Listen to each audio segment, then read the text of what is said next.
Well, the leaves may not have changed yet, but autumn is in the air. The coolest evening so far at Citi Field. 10 games to go in the regular season as the Mets try and play for pride, play for some numbers, and play for next year's contract.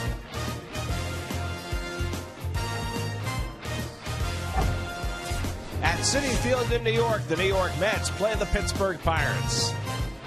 Have a pleasant good evening, everybody, and welcome to Citi Field. I'm Gary Cohen. Ron Darling joins me in just a moment as the Mets open a 4-game series with the Pittsburgh Pirates, their final home series of the season. For the Pirates, it looked like this was going to be the year. 1992 was the last time the Pirates were in the postseason, the last time they had a winning record, and this year they have gone from an almost lock for a postseason berth, certainly a lock for a winning record, to something very different. Well, when you think about the Pittsburgh Pirates, think way back to the battery mate of Doug Drabeck and Mike LaValliere and Barry Bonds in the outfield and Andy Van Slyke. Well, that's the last time that they had a winning team. And you're right, Gary. You just thought it was going to be a lock. They were having the same season, really, that the Baltimore Orioles are having in the American League East. What happened? Well, really, everything came crashing down. The starting pitching, the hitting, the relief pitching, everything. And really, the most important thing for Clint Hurdle's team was that they were 35-22 up to August 8 in 1- and 2-run margins. They've only won 2 games like that since then. Now they have a chance to be the first team that's ever been 16 games over 500 that late in the season to ever finish with a losing record. For the Mets, Henry Mejia will make his second start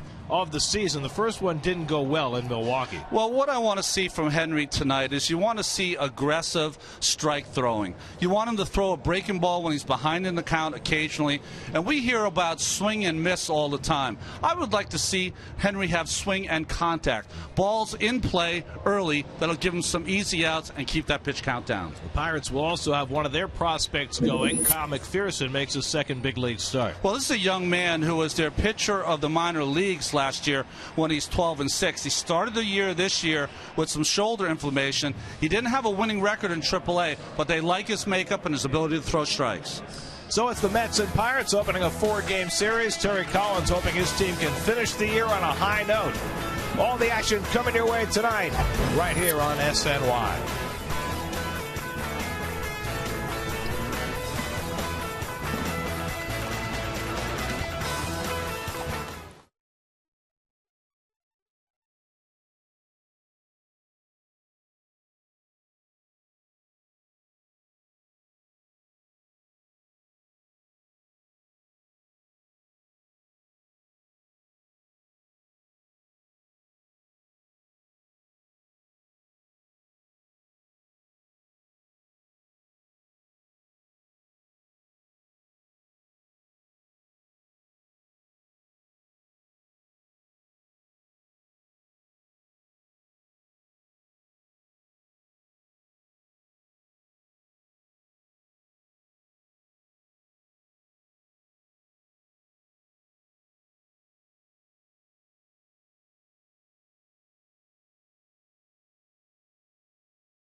Engineering, by Astoria Federal Savings, by Dunkin' Donuts, America runs on Dunkin', and by Honda. Visit your Honda dealer right now for great deals. Only a Honda is a Honda.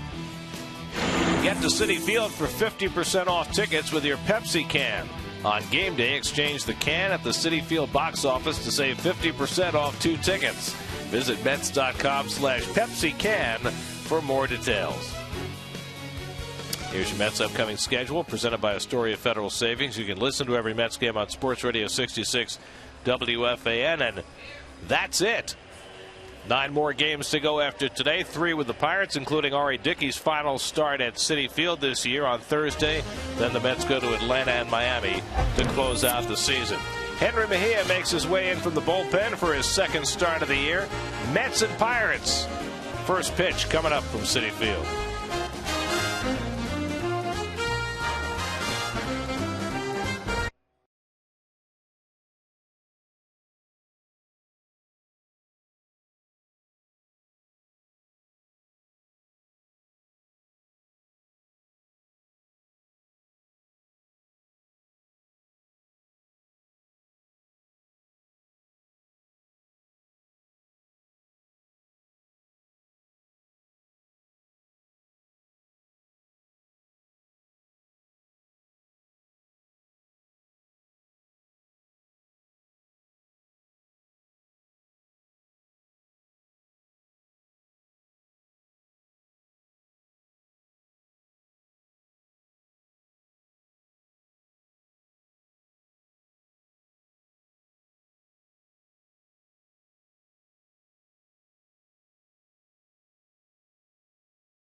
.137 and .431 at Citi Field to try the flamethrower tenders and the Chipotle chicken sandwich. Cholula hot sauce, the flavorful hot sauce with the iconic wooden cap. Henry Mejia set to take the field, preparatory to his second start of the year. Here's the Pirates starting lineup. They've got their MVP candidate Andrew McCutchen hitting third in the order. He's had himself a great year. The Pirates, when the Mets first saw them early this season, were the worst offensive team in the league. Then for 2 months, they were one of the best. Now they've tailed off the last month and a half as they head down the stretch. Well, it's interesting, as Henry Mejia came off the bench, he looked towards the sky for some divine intervention. And for Henry, I think this is a key start for him to open up some eyes. You see his stats. Well, you know, not a lot to go on so far. The stats brought to you by Caesars Atlantic City. But I think this is a big start for Henry, just in the case of, can he calm his nerves? Can he go after the hitters? And can he show this Mets team and his manager that he can get big league hitters out? And defensively behind Mejia, the Lexus Mets defense, Duda in left. Hairston playing in center field with Lewis pushed over to right. 9 start in center field this season. Right, Tejada, Murphy, Davis, that's your infield most days. And Josh Tolley's getting the start behind the plate. Mejia came up 2 years ago, worked primarily out of the bullpen, but made 3 starts late in the season. Wants to be a starter, was kind of jerked back and forth this year between starting and relieving because the Mets at one point had a need in the bullpen, so they tried to prep him for that. That didn't go well, so he went back into the rotation in Buffalo. And he certainly pitched better in the minor leagues as a starter as opposed to a reliever. But the best way to prove that you belong in the starting rotation is to have a good outing. Well, Henry's had 2 relief outings in addition to his starts since being called up when the rosters expanded in September. He's still just 22 years old, which it's easy to forget. Missed all of last year with Tommy John surgery after beginning the year in the minor leagues as a starter and then hurting that elbow. I think a lot of people forget to realize that when you miss an entire year to Tommy John, you're also missing a year of development. So he might be 22, but he missed an entire year of getting better. Alex Presley will lead things off for the Pirates. It's interesting, 2 years ago when Mejia made his last appearance for the Mets, it was against Pittsburgh. And then he suffered a bit of a shoulder problem and they shut him down for the year. So the Pirates, at least a few of them, have seen him before.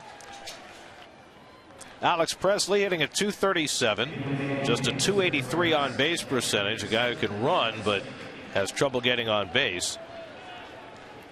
The Pirates for the season are 10th in the National League in runs scored, but it's been such an up and down year for them, it's a little hard to judge. Mejia ready to go. Well, that low angle there. Here's the first pitch of the night. The fastball misses wide for ball 1. In Milwaukee, in his first start, he was constantly behind on the count 2-0. And one of the keys for him tonight is to throw more strikes, get ahead in the count. Quickly behind on Presley, 2-0. I honestly thought he said many times that, I was up in 2010, not nervous as Josh Harrison on deck, but to me, he looked very nervous in Milwaukee pitching. Well, I think he knows that he's got limited opportunities here in September to prove that he can be a starting pitcher, and that doesn't mean he won't get another chance come spring training, but Mets might have a crowd of starting pitchers in spring training, and if Henry wants to be in the big leagues next year, if he doesn't show well this September, then maybe his only chance will be in the bullpen. 2-2 to Presley. What's interesting is that Mejia had extensive experience as a relief pitcher in Buffalo this year and is being used as a starter here. On the other hand, Jeurys Familia, who was exclusively a starter in the minor leagues, has found a home in the Mets bullpen. 2-2 to Presley with Josh Harrison on deck, and that fastball misses, a full count. This is a very aggressive Pirates team. They're second to last in the National League in drawing walks. They also have struck out the second most times under Clint Hurdle. And the 3-2 is fouled away. Well, nice at bat so far by Alex Presley. Already seen 6 pitches. You see the overall numbers for the Pirates offense. But again, the Mets were there the 3rd week in May, and at that point the Pirates not only had the lowest on base percentage in the league, but it was historically low. Slap to shortstop. Charging is Tejada. Got a fast runner to contend with, and he gets Presley by half a stride for the first down. Boy, good play by Ruben. It takes a little more time than he could because Presley can fly down that first base line. So the first base coach, Luis Silverio, trying to do some umpiring. Presley has 7 triples this season and even an inside the park home run. So you see what kind of speed he has. That's his best asset. Now Josh Harrison, who, if you'll remember in the series in Pittsburgh back in May, had a terrific series against the Mets. Harrison has been playing very little lately, but he played yesterday and had a 4-hit game as Mejia throws a curveball that misses inside. Presley, after sprinting down the first base line, now giving the scouting report to other hitters, saying, hey, he's throwing hard, or there's a lot of movement on his pitch, whatever he saw.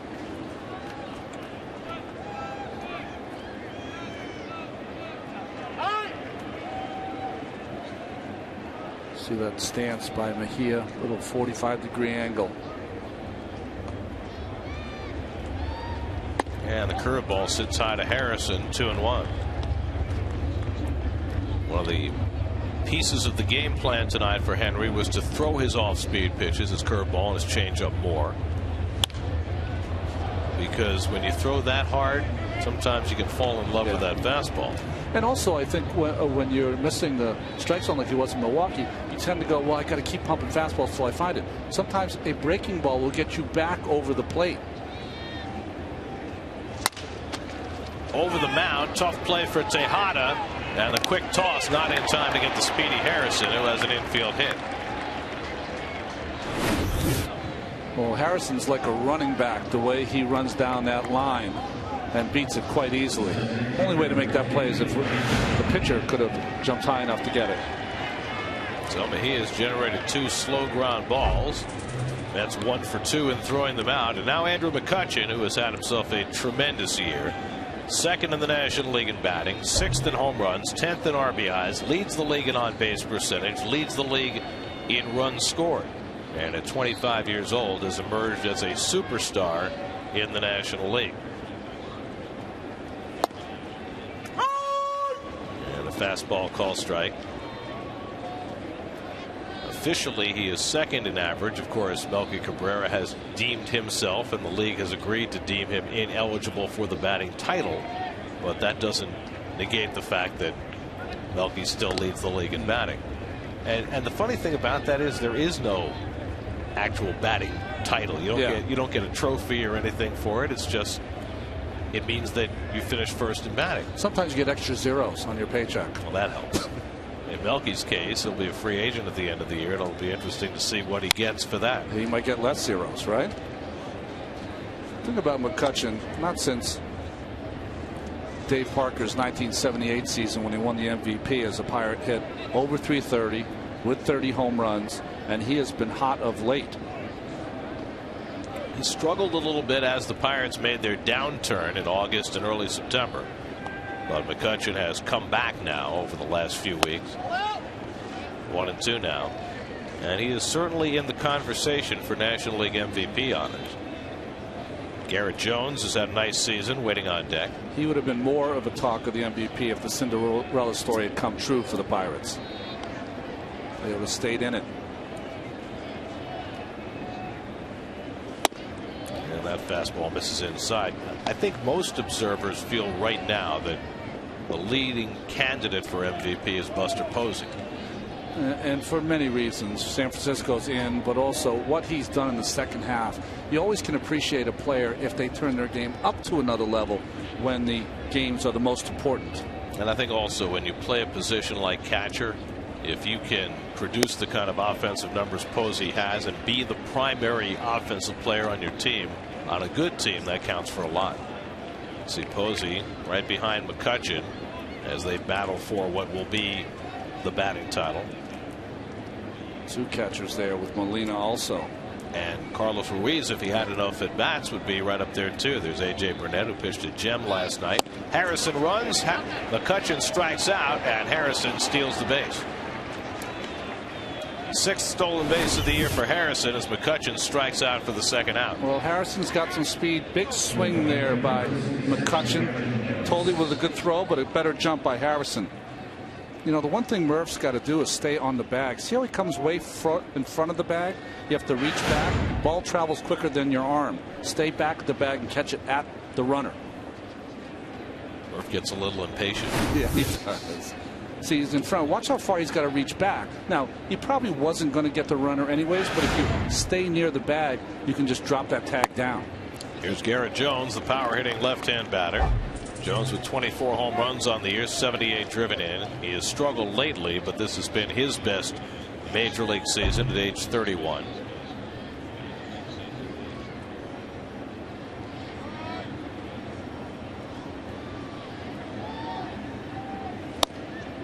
And Jones takes a fastball for a strike, 1-1. When you watch that ball coming at you from that low angle behind home plate, it looks a lot faster than it does when you watch from the center field camera. Yeah, or up here, right? I mean, the split second, you have to decide whether to swing or not. There's a good changeup by Mejia. It's one of the things we remarked on when we first saw Henry in the spring of 2010, that he had more than just a fastball to work with, although certainly the explosiveness of his fastball was what you first noticed. I talked about Bobby Valentine once about hitting. He said there's 3 parts of hitting. He says, 1, when the pitcher lets go of the ball, you're the hitter. You're thinking, is it going to hit me? Okay, once you clear that, the second one, is it a fastball or a breaking ball? And third, deciding where you're going to place the bat in your swing to anticipate where the ball's going to be. You do all that in 4/10 of a second. There you go. Over to third goes Harrison as the wild pitch skipping on Tolley. Well, when you call for a fastball, sometimes it'll surprise the catcher because you just expect him to take that back. That looks like that was a changeup. I'm wrong. So when the pitcher throws a changeup, Josh should be in more anticipation that that ball could end up in the dirt and kind of smother it by getting to his knee. He has run deep counts to each of the first 4 batters. 2-2 now to Jones with 2 out, and that curveball sails on him, and it's 3-2. So in 4 batters, Henry's gone to 3 full counts already. Neil Walker, the switch hitting second baseman, would be next. Harrison at third and 2 out.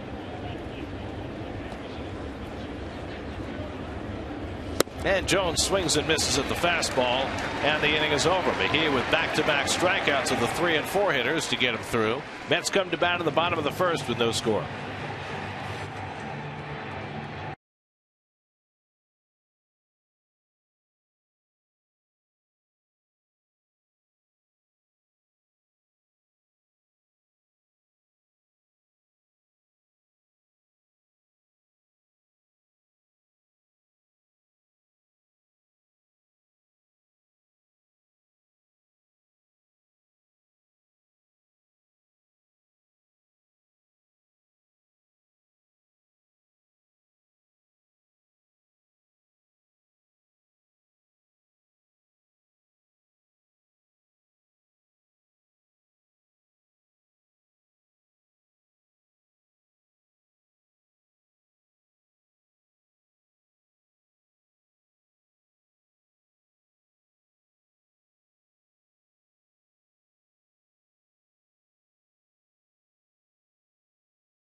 Ruben Tejada, who had the game-winning hit yesterday, down to the 7 hole for this game. 24-year-old Kyle McPherson on the mound for the Pirates tonight. Well, he took the place of James McDonald, who was lights out in the first half and then struggled. From Mobile, Alabama, the right-hander just got great control of all 4 pitches. Those were the Toyota numbers that you saw there. So here's Lewis, who was intentionally walked in the 9th inning last night so the Marlins could get to Ruben Tejada, who delivered the game-winning hit. Lewis takes a strike from McPherson. Fred 2 for 13 since being called up. Daniel Murphy on deck, then David Wright. Mets took 2 out of 3 from the Pirates when they played them back in May at PNC Park. First game of that series, Johan Santana started, was cruising and got ambushed by the Pirate catcher Mike McHenry, and then the Mets cruised the next 2 days behind Dickey and Neese. At that time, the Pirates were struggling to score at all.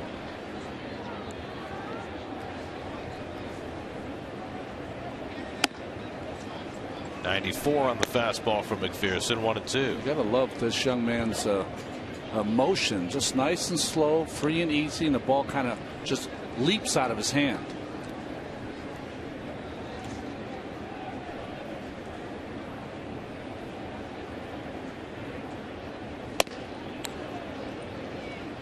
What's interesting is that he's throwing probably 1 or 2, 3 miles an hour slower than Mejia, but you see just a very simple motion, eyes never taken off the target. That knee clicks with the glove, and that late drive. McPherson made his first start last Wednesday against Milwaukee, allowed 2 runs in 4 1/3. Lewis lines one to left, and on comes Presley to grab it for the first down. There's of course Light Pirates defense. Presley, McCutchen, and Jones in right field. Alvarez, the local product, at third base. Harrison, Walker, and Sanchez. Gabby Sanchez came over from the Marlins, and Michael McHenry doing the catching. There's Daniel Murphy at .292 for the year. 38 doubles, ties his career high. I don't know if the Mets are going to be able to take advantage of this, but the catching duo of McHenry and Barajas et al. Have only thrown out 12 of 125 would-be base stealers this year. And then the question becomes how much of that is on the catchers and how much of that is on the pitching staff. Pirates for the first half of the year had tremendous starting pitching led by A.J. Burnett, who yesterday won his 16th game.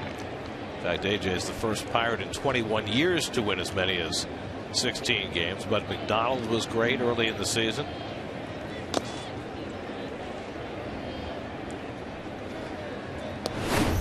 When you watch McPherson and his landing, see that front leg? It's pointed to the right-hand batter's box, almost at a 45-degree angle. Throws across his body. That'll give you a little deception, and why when we have that camera behind the plate, almost looks like he throws a little harder than Mejia. Off-speed pitch ripped into right center for a base hit. Murphy takes a wide turn and holds up as Jones gets it in, and the Mets have a one-out base runner. 157th hit of the year for Daniel Murphy. See that grip? He's about 3/4 when he throws, and this changeup just up in the strike zone. You know, when you throw a changeup to a batter who's not faced you or faced you a lot, it's hard to really get them on that change of pace. Got to establish the fastball a little more. So 1 out and 1 on. Now David Wright, who hit his 19th home run of the year yesterday. David has gotten to 20 home runs 5 times in his career. 40 doubles puts him 3rd in the league. David now just 3 hits shy of Ed Kranepool's franchise record for base hits. He's at 1,415.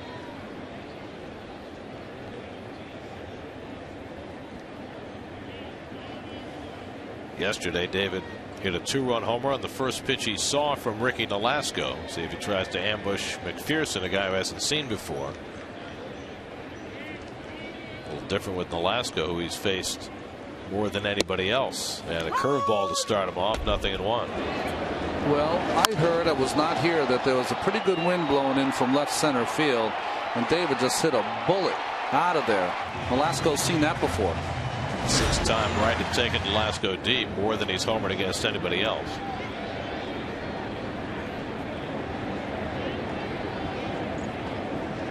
One out and 1 on, and the fastball, a strike, 0-2.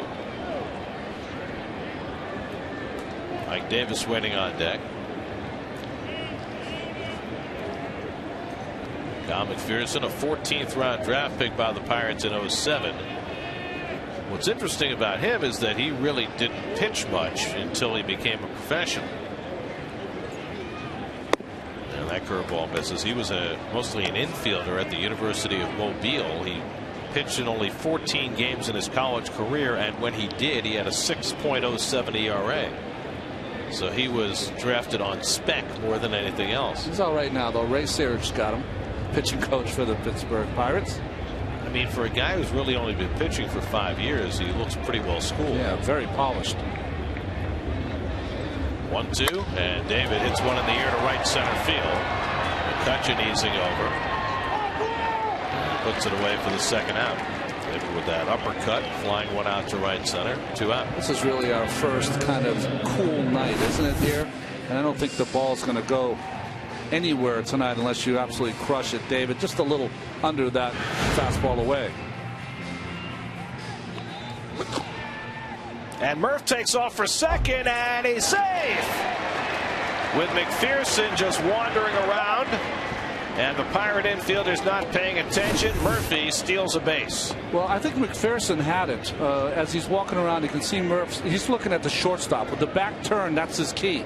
And Harrison, by the time he gets there, a little too late. McPherson was waiting for Harrison to get there. See, he notices early. He's waiting, doesn't have anyone, finally throws it. And if he had thrown it on the bag, then Murph might have been out anyway. It's the second time on this homestand that Murph has tried that. When he tried it against the Marlins on Friday, time had been called and he had to go back. So he's in scoring position as the curveball's in for a strike to Ike Davis. Ike at 224, 28 home runs. So Murphy picks up his 9th stolen base of the year in unconventional fashion. I told you he's very impatient.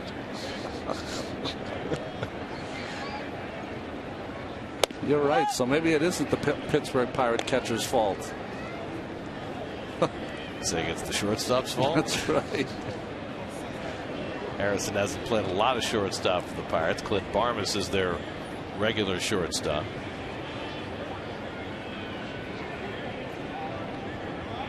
One and one to Davis with Murphy at second and 2 out. And Ike fouls off that changeup, and it's 1 and 2. So McPherson throwing a lot of off-speed stuff in this first inning. You know what you see from that motion, though, from that great shot, is that all of his pitches so far came out of the same spot. You were talking about him being polished. That's outstanding for a young pitcher. No giving away of the changeup or curveball.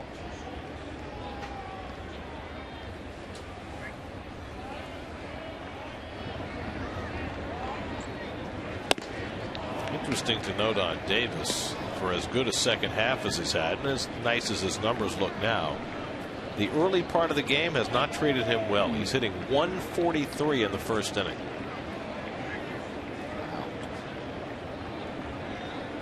Need to change that pregame prep.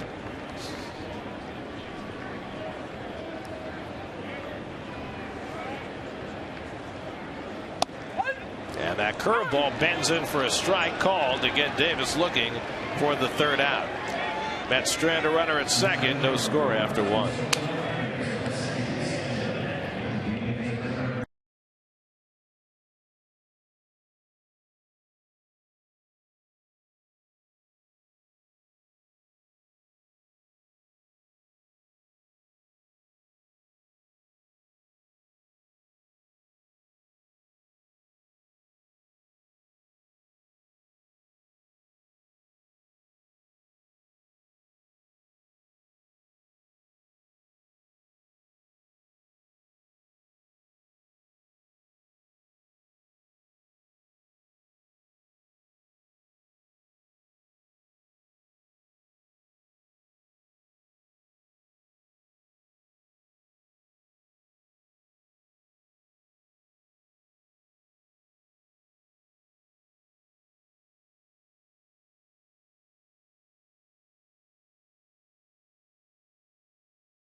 Walker's been plagued by back issues over the last few weeks. He's been in and out of the Pirates lineup, out yesterday, in today. hitting a .277 for the year. Switch hitter who's far better from the left side than the right side. Walker, first round pick by the Pirates in 04. In fact, he was the 11th overall pick in 04. McCutchen was the 11th overall pick in 05. Wow. Pretty good number for them. It's a lucky number for the Pirates scouting department. And Walker takes it wide for ball one. Of course, Walker's a hometown kid from Pittsburgh, and he is clearly the most popular player on that team, despite the fact that he plays with one of the best players in the league in McCutchen. Well, he's a real offensive player. Switch hitter. See Gabby Sanchez collecting that foul ball.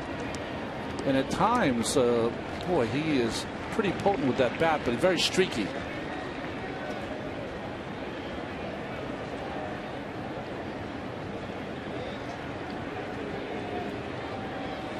It's interesting how expectations change so quickly. The Pirates got off to a pretty good start last year, faded in the second half, and they got off to a great first 4 months this year. They were, as we showed you in the open, in the second wild card spot as recently as the second week in August. And so that raised a level of expectation that had not been there in Pittsburgh for many years. And as a consequence, there's been a lot of talk about whether heads are going to roll in the Pirate front office for the way things have gone these last 6-7 weeks. 12-30 since that great start. The Mets are a little hip to that this season, aren't they? Well, you look at the last 4 seasons, as a matter of fact, at all the major league teams and how they fared over the second half of the season. The Pirates have the worst second half record the last 4 years. The Mets have the second worst. So it's been kind of a pattern with both these clubs to play much better in the first half than the second. Another full count for Mejia. That's 4 of the first 5 batters. And I don't know what that is. I don't know how you characterize that. There you see those numbers. The last 4 seasons in the second half of the year, Pirates, Mets 1-2 in terms of poorest second half record. You know, in the case of both of these teams, that covers multiple managers, and in the case of the Mets, multiple general managers. So is it thinness of talent that costs you as you go through the season? Well, I think it's absolutely that. I think it's just not, just not deep enough to withstand any kind of serious injuries or poor play. 3-2, and that's line to center field, a base hit for Walker. So Neil Walker with a leadoff single, second hit off Mejia. Let's do an inside pitch on Andrew Mejia, brought to you by the Xerox Business of Baseball. Xerox, ready for real business. Well, the first one I think is taken care of. I think that he was a little nervous his last start. He looks much better today. I think that Josh Tolley should set up more in the middle of the plate early in the count. Try to really throw to the middle of the plate, let that movement take it to the outside or inside corner, and keep the ball in the ballpark. This Pittsburgh Pirates team loves to hit home runs on the road. Well, here's Gabby Sanchez, who's well acquainted with playing at Citi Field and has had done much damage against the Mets over the years from his days with the Marlins. But Gabby's star has faded drastically over the last season and a half, and the Marlins finally cut the cord with him and traded him to the Pirates at the end of July. Yeah, he really looked like he was going to be one of the, not most important pieces in Miami, but one of the pieces that you would need to have a successful season. He took a lot of pitches. He'd go deep into counts, produce enough RBI. And he seemed to be the perfect fit in Miami. Hometown kid, went to the University of Miami, got off to a great start in his career, and then all of a sudden, I don't know whether it was the pitchers catching up to him or something else, but Sanchez is just not the player that he was those first couple of seasons. And for us, as you see the local product Pedro Alvarez on deck, a lot of times our vision is skewed when watching a player who dominates the Mets so much. We just think of him as sometimes a better player than he is the rest of the time. Well, he's been a better player with the Pirates than he was with the Marlins. As you see those career numbers against the Mets, 342. I mean, you can't even count the number of huge hits that Sanchez has had to beat the Mets over the years.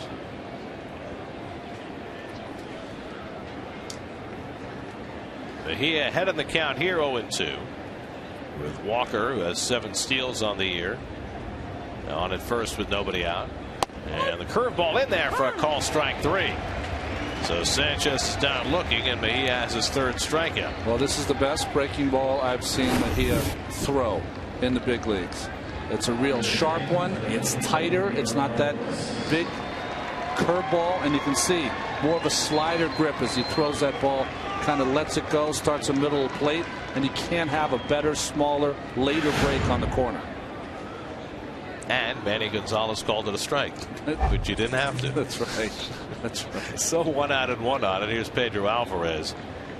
29 home runs for Alvarez this year, 81 driven in, and he dribbles 1 foul. You see a Coors Light freeze cam on that grip. See the space underneath the ball in between his thumb and the baseball. You want a nice loose grip so that ball comes out with a good tight spin. Gabby's talking about it, or talking to himself about it. He didn't think that was a strike.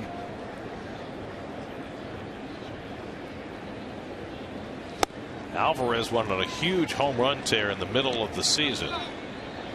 Former 1st-round draft pick who had struggled until this year with the Pirates, really coming of age this season. Well, you don't see it very often. 29 home runs and in the 7th place in the order, but good sinking fastball there from Mejia. Well, 169 strikeouts have something to do with that. But Alvarez, who grew up in New York, went to Horace Mann High School and then on to Vanderbilt. Number 2 overall pick in the draft in 2008. Was Horace Mann like in Riverdale or? No. Yeah, right near Fieldston. Okay. Their arch rival. Here's the 1-2, and it's off the corner. 2-2 to Alvarez with the catcher Mike McHenry on deck. Well, Mejia faring much better so far tonight, looking a lot sharper than he did in Milwaukee, but throwing a ton of pitches early in this game. Normally the Pirates not a particularly patient team, but they've made him work so far. Double play ball, if he can get it, smothered by Tejada, and Murphy with a turn, not in time. Well, that ball really took off on Tejada, and he really did well to flag this ball down with a dive. Well, the ball had some topspin on it, and he fielded it behind him, and see Murph getting out of the way. I thought he was out at first base, but nice play by Tejada. Good quick release from Murph, got out of dodge.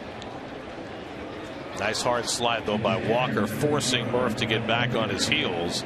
And it was awfully close. It's awfully close. Look at this take up by Walker. Really like a whip at the legs of Daniel Murphy. Yeah, and Murphy, you know, still a little awkward in that evasion. You know, a guy who has had problems with getting out of the way of runners each of the last 2 years that cost him knee injuries. You know what's interesting about this, Gary? See how he's falling backwards to throw? When you fall backwards like that, it's impossible for you to jump. So what you have to do is stand taller. Now, I know that you have to take being real brave, but if you stand tall and get rid of it quick, then you can leap up the necessary 2 feet or so to get over the legs of Walker. The guy I always think of who was never a great second baseman but stood in so tall was Jeff Kent. Jeff Kent was like that. A real good second baseman who was as cool as a cucumber was the second baseman for the Cardinals. How come I can't think of his? Tommy Herr, who used to stand straight up and down, throw it, and then just a little skip. Because you can, if you get up in the air, you can let the runner hit you, and then you just kind of fall over. You almost have like a kind of a dead body as you fall over. That way you won't be all tense and hurt something. So what you don't want is to produce those knees for somebody to run into, and that's unfortunately cost Murphy before. Here's McHenry popping one up in foul ground. Totally coming back for a look, but that's in the crowd. You know, Gary, it's all instincts. The real good second basemen, and I've seen Alomar and others do it, they'll get on that base and they'll fake like they're going backwards, and then they'll come across the base so that they fake the runner on where they're going to be. It takes time, though. Murph's had a good season at second base, I'll tell you that. Well, Well, certainly he's made tremendous strides, but more than anything else, you want to keep him safe at that position. Mike McHenry, 12 home runs on the year, hitting a .246, and he pops this one up. Any chance for it? Murphy sprinting, Davis back, and it lands just beyond their reach. Murphy showing tremendous hustle as he went sliding into the sidewall here. Well, the problem was for Ike is he never could get a beat on it because him and the umpire were doing Dancing with the Stars there for about 3 seconds, and he couldn't get past them. You know, Ike, anything close, he's going to make a play on. He can be asked to flip over the rail. That's right.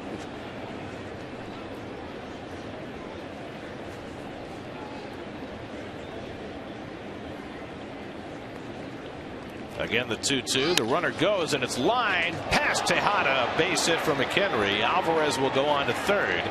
And the Pirates have runners at the corners with 2 down with the pitcher coming up. Well, Tejada was able to get to that last sharp ground ball, but not quite to this one. That ball hit awfully hard. Just beat Ruben Tejada. Interesting that Alvarez running tells me something about the Pirates noticing that Mejia takes an awful long time to deliver the ball to the plate. So now Kyle McPherson will bid for his first big league hit. He's gone 0 for 2. He was working out of the bullpen briefly for the Pirates, made 7 relief outings before his first start last week. You were saying that he's a college infielder, though, so he's got to have some talent at the dish. A late swing foul. Of course, those college infielders who become pitchers, sometimes that's why they become pitchers. Once they start spinning the ball and they, okay, give me the pitcher's glove.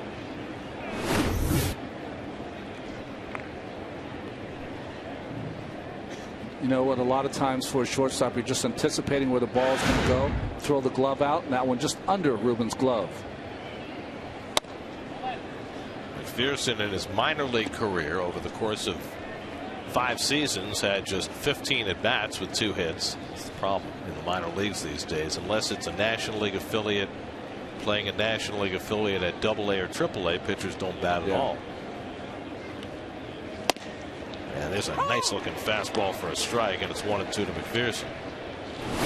Again, you like to see Mejia down in the strike zone, right on the knees, right on the outside corner. And with that little cut that was missing in Milwaukee, they worked very hard between starts with Henry to try and rediscover that.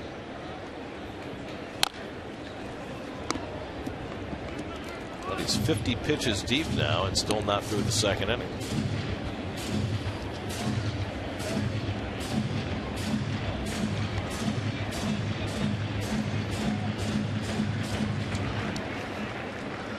Alex Presley, the leadoff hitter, would be next. 1st and 3rd and 2 down. 1-2 coming. And the curveball in there for a call, strike 3. McPherson down looking for strikeouts in the first 2 innings from Mejia. And he holds the Pirates off the board. Still no score.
Scott Hairston will lead off against Kyle McPherson.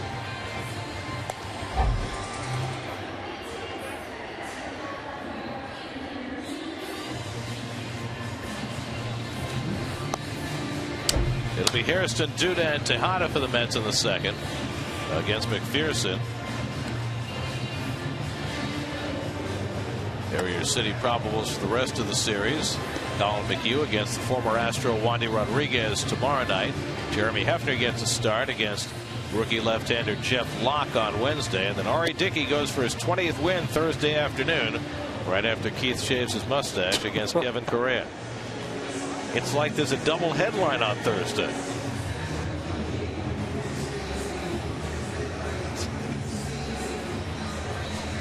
Here's Hairston. By the way, the Marlins just left town, and we were talking over the weekend about Heath Bell and the fact that in addition to the fact he'd had a poor season, he'd thrown just about everybody in the organization under the bus. Yeah. Well, today he went on a radio show and said of Ozzie Guillen, it's hard to respect a guy that doesn't tell you the truth or doesn't tell you face to face. So make it one more Marlin thrown under the bus by Heath Bell.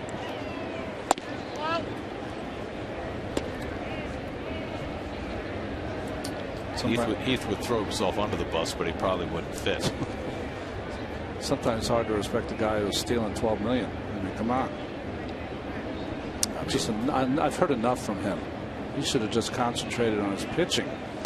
Well, the problem that Heath has run into now is that he does not have a friend in that organization. They would get rid of him in a heartbeat if they could, but it's going to be hard to deal him away with that big contract he's lugging around. Well, it's not like he's going to change if he goes to some other organization either. No. Hairston at 266, 19 home runs and a check swing ground ball, and Walker comes in to grab it. Hairston retired one away. I got to tell you, I know that the Mets have had a very rough second half, but you can see the difference in attitude over the weekend between these two ball clubs, the Mets and the Marlins. Marlins have the look of a team that wants no part of the rest of the season. You know, I was only here for the Friday night ball game, and it was tough to watch. You know, the dropped pop-ups, the calling for the ball and not going for it. And it's forgetting how many outs there were, the whole thing. Not paying attention. There's Lucas Duda with one out, and it's taken for a strike. Duda had a good series against the Marlins. Had 8 plate appearances, reached base 5 times. Getting a chance to play every day down the stretch of the year as the Mets try and make an assessment of what to do with Lucas next year.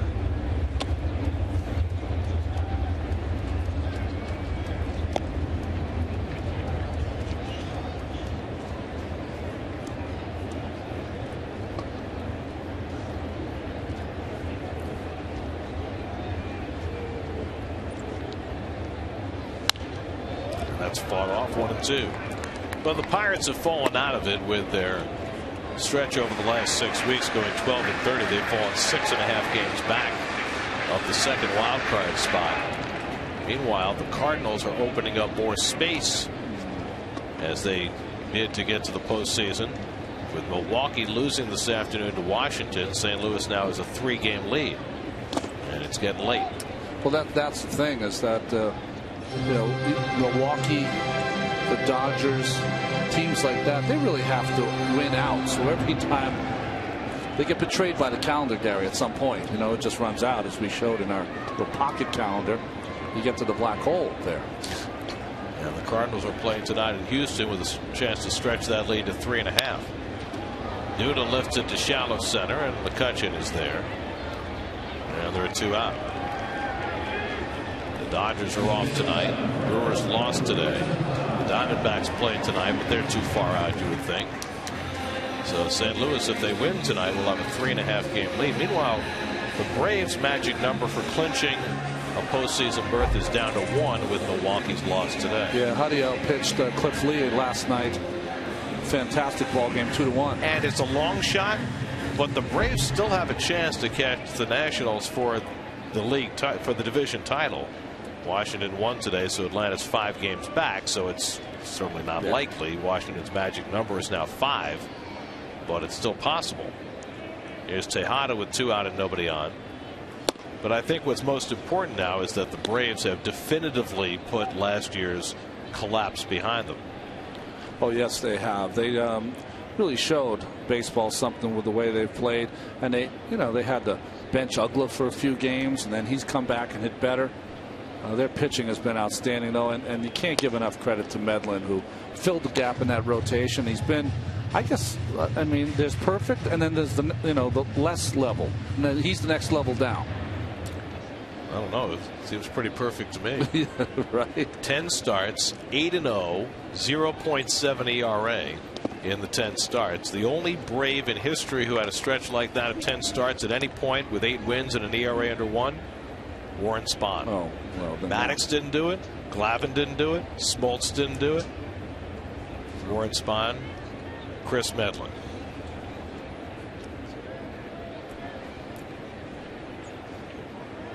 Two-one to Tejada, and that's outside. McPherson behind 3-1. How many games have they won in a row that he has started? 21, I think. Yeah. It's phenomenal. It's a phenomenal story. It is. You know, you always thought of him as a very useful pitcher, and then he hurt his arm facing the Mets a couple of years ago. But he has burst like a supernova now.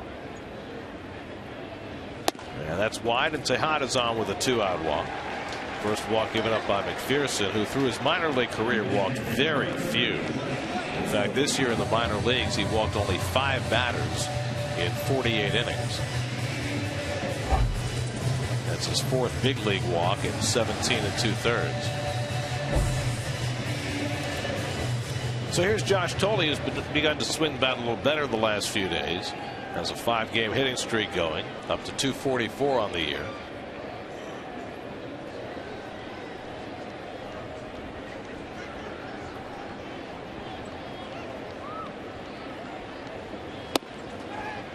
Snap throw by McHenry, and Tejada back in standing.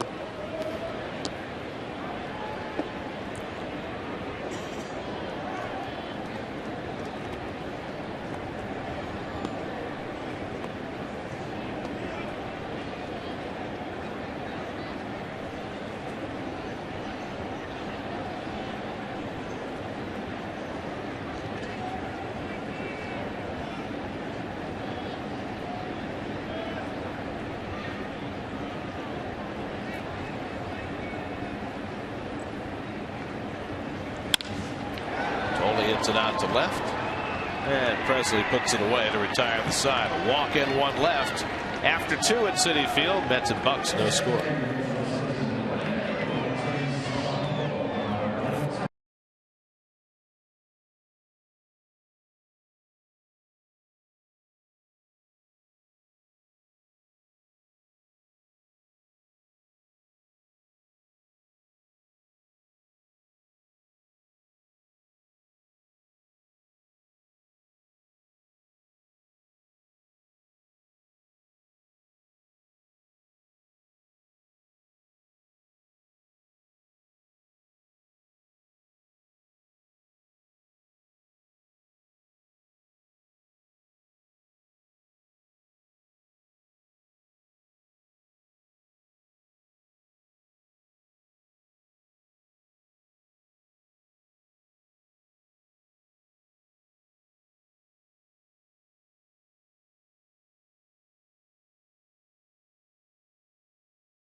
It'll be Presley, Harrison, and McCutchen against Mejia in the third.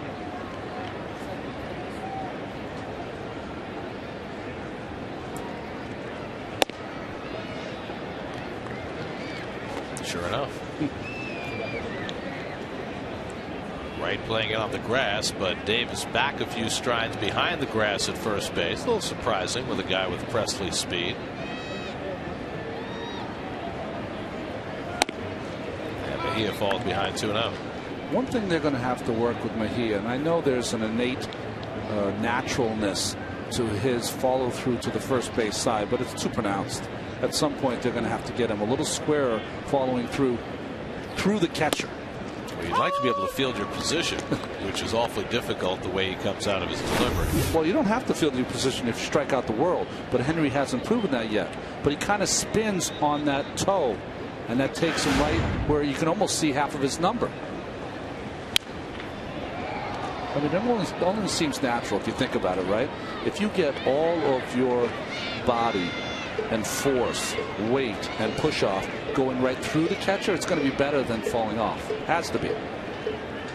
Although Bob Gibson fell off. Well, you know, there are definitely exceptions. Dwight Gooden, same. 2-2 to Presley, and he slaps another one to shortstop. Easier for Tejada this time to throw him out. One away. Well, one measure of Mejia so far, this start compared to his last start, the 3 innings he pitched in Milwaukee, he did not have a single swing and miss. He's had 6 swings and misses already in the first 2 1/3 tonight. That's important. That's important to see. And I also like that he's gotten a couple of ground balls also, Gary. So 1 out and nobody on for Josh Harrison, who bounced one over the mound for an infield hit and then stole a base in the first. Coming on the heels of a 4-hit performance yesterday. 47th game that Harrison has started this year. The 18th he started at shortstop. You're right, he does have a running back's body. Doesn't he?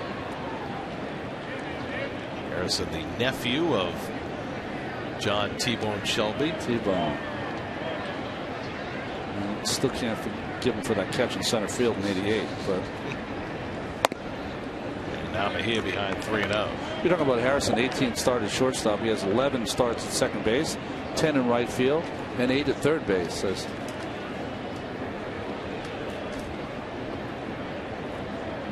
Interesting. Just on the kind of back part of that foot. And a 4-pitch walk to Harrison right in front of McCutchen. First walk given up by Mejia. Walked 5 in his first start against Milwaukee in just 3 innings. McCutchen struck out swinging his first time up.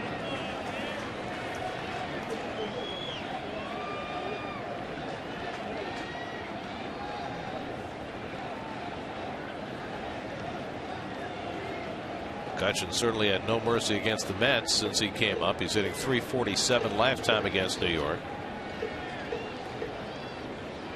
Earlier this season, well before the Mets even played the Pirates, and before McCutchen was on pace for an MVP type season, Terry Collins said that he might be his favorite opposing player in the league. Look at that, 315 total bases, most by a Pirate since Jason Bay in his heyday in 2005. First to hit 30 home runs since Jason Bay in 2006 when he hit 35. 35.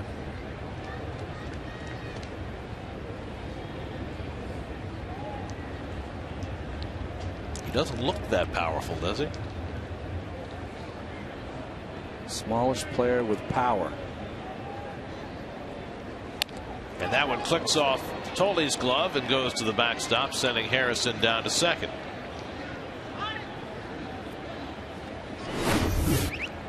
Sitting right in the middle. This is supposed to be a slider, and it goes the other way. That's called a backup slider. Never got through the pitch, and it fooled Tolley.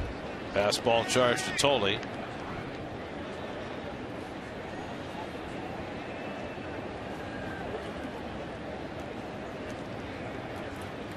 So a runner in scoring position with 1 out. A 2-1 count to McCutchen with Garrett Jones on deck.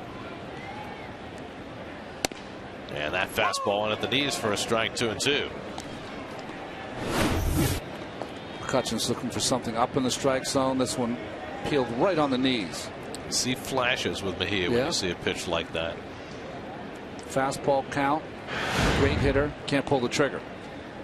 He can command it like that. He's in great shape. The curveball hit foul down the right field side.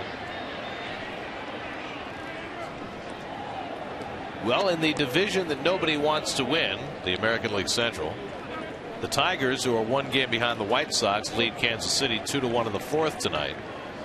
Trying to catch the White Sox, who've lost 5 straight after getting swept by the Angels. White Sox play Cleveland at home tonight with Chris Sale going for his 18th win.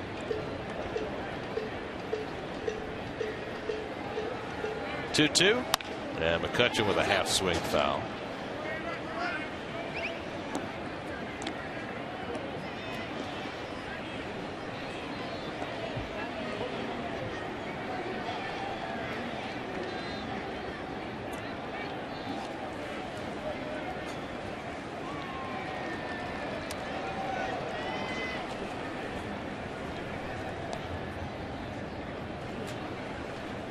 Now the 2-2, and McCutcheon pulls one foul.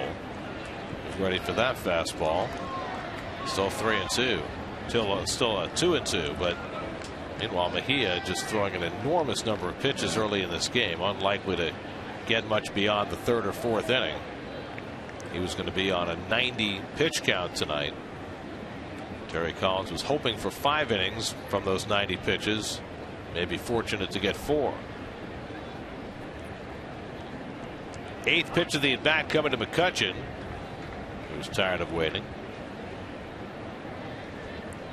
See Henry blowing on his hand. Just a little cooler this evening. Perfect night to pitch, though.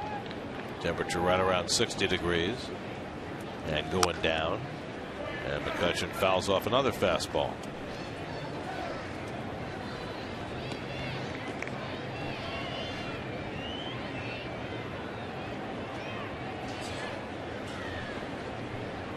The way that pass ball for Tolley was his 18th of the season. Now, of course, he gets an asterisk because he has to catch Dickey. The 18 does not lead the league. The rookie catcher for the Rockies, Willen Rosario, has 20 pass balls as a beach ball gets lost on the warning track. Yeah, Rosario learning how to catch in the major leagues as he has struggled. He can hit, though. He can hit. What has he got? 26 bombs? It's the most since Todd Helton as a rookie. Tolley led the National League in pass balls last year.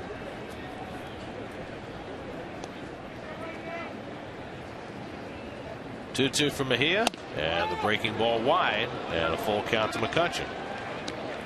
Well, Henry wanted that pitch, but certainly outside there to McCutcheon. 5th full count already for Mejia. Garrett Jones on deck. This one starts on the outside corner and bends out about a foot.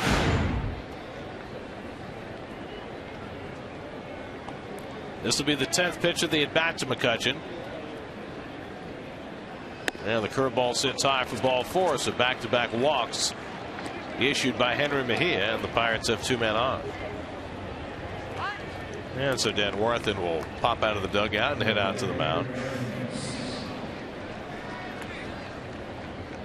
This is always the interesting part when you're, I wouldn't say Henry's struggling, because he's not. Hasn't given up a run yet, but his control is betraying him right now, and the rest of the infielders showing their support at the mound as Dan Worthen barks out orders to not only Mejia but also to Josh Tolley.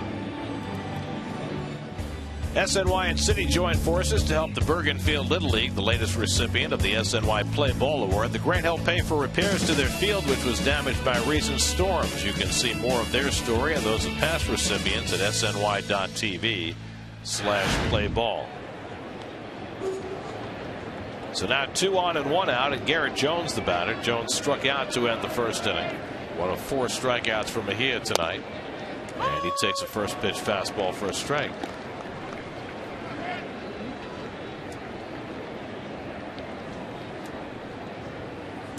Jones has numbers very reminiscent of Scott Hairston this year. Low on base percentage, high slugging percentage.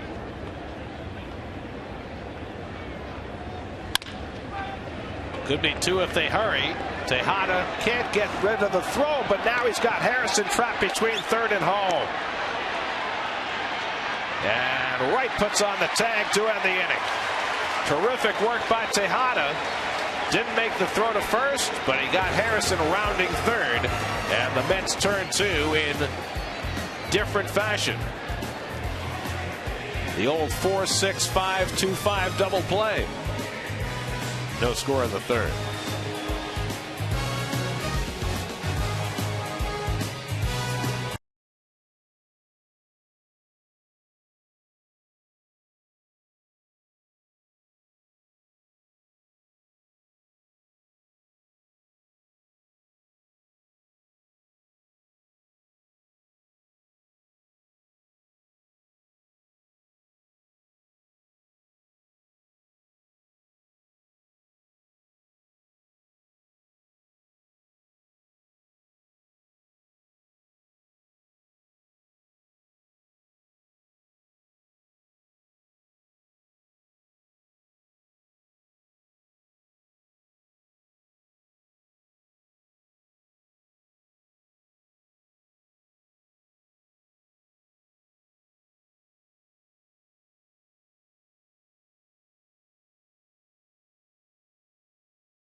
Tejada doesn't go to first base for the double play, but turns this into a double play. And real good job. Harrison is very quick, very shifty, and David Wright and Tolley did a nice job. By the way, you characterized Harrison earlier as a running back.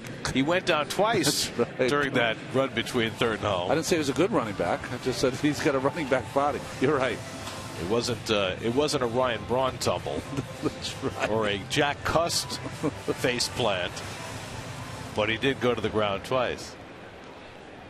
Remember, Harrison is the young man that took out Molina earlier this season. Right.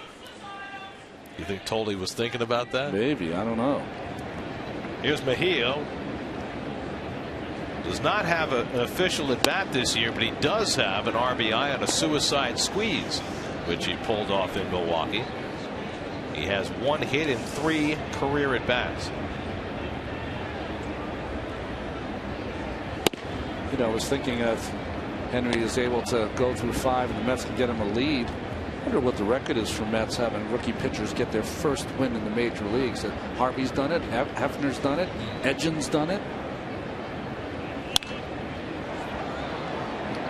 Right now, that appears to be an uphill climb for him with 72 pitches through 3 innings. I'm not sure he's getting 5. He needs one of those 8-pitch innings, doesn't he? Yep.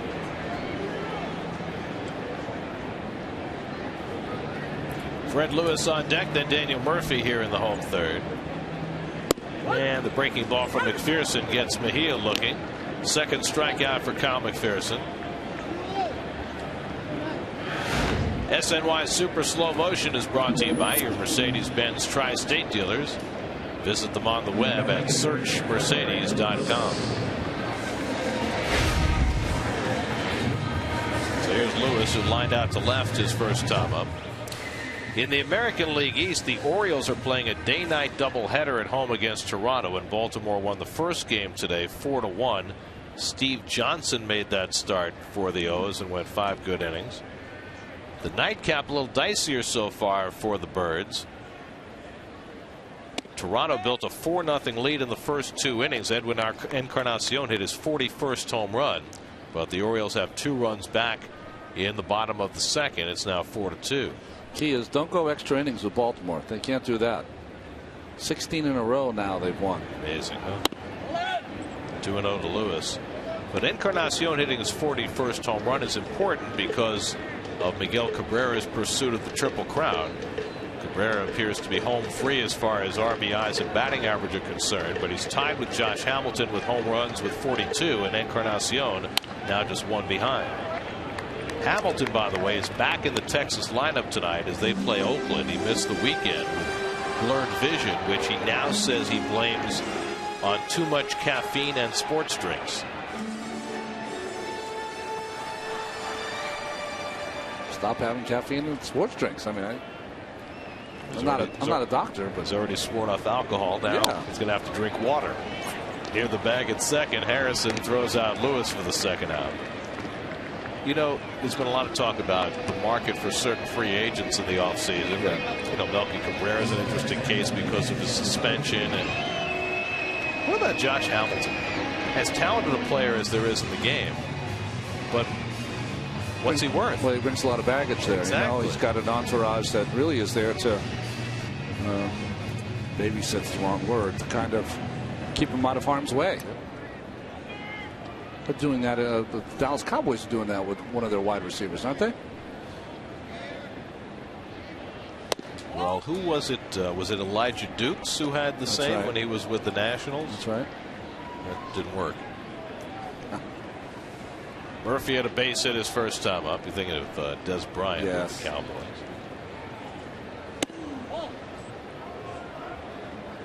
By the way, Kevin reports that the Cowboys won yesterday. Oh, yeah. Very nice. You know, I've heard a lot of talk of Hamilton, you know, could never be a free agent that you'd want to sign in New York. I don't really understand that. Murphy hits one well out to left field. Presley back, and on the warning track has room to make the catch. McPherson has his first 1-2-3 inning. No score after 3 at Citi Field.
Win a batting title and hit 30 home runs in a season.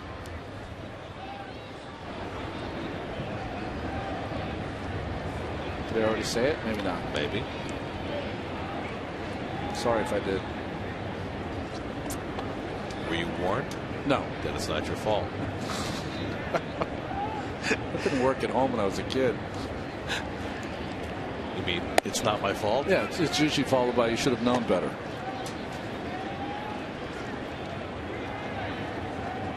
That's tough. It's a tough house, that Darling house. 4 boys. Neil Walker had a base hit to center his first time, and a late swing foul, 1-1. Walker, Gabby Sanchez, and Pedro Alvarez for the Pirates in the 4th. Got the ball. Text your friends. I've got a ball. Do you know how hard it is mathematically to get that ball to one hop over that little mesh fence there and be able to catch it? Bad skills. Yeah. That's a nice play on the carom. It's like Pedro's nephew. Didn't he? Right, he did.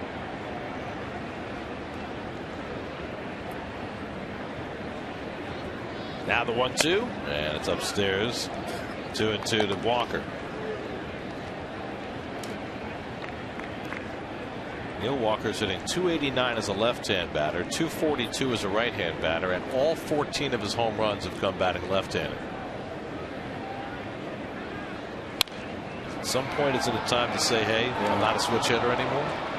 But you know what? Sometimes those things change. Remember Lance Berkman early in his career couldn't hit right-handed at all, but became a very good right-hand hitter later on. How about our own Andres Torres this year? Always better from the left side, but it's been better from the right side this year.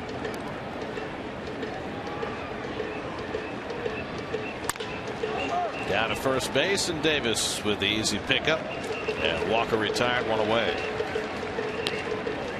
So Mejia's retired the leadoff hitter in 3 of the 4 innings.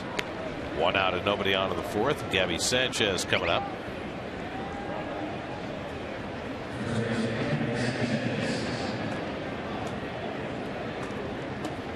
Gabby struck out looking his first time up.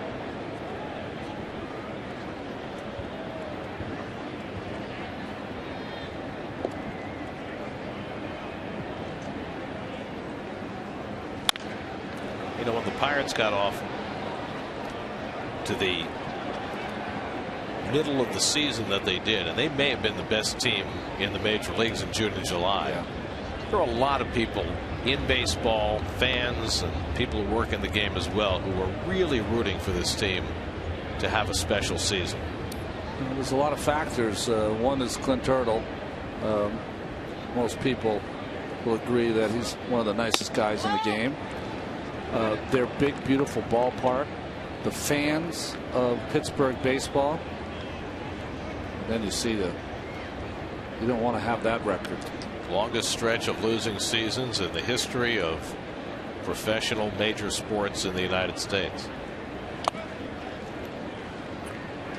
And it looked for all the world as though at least that was going to end this year. 16 games over 500 in the second week in August.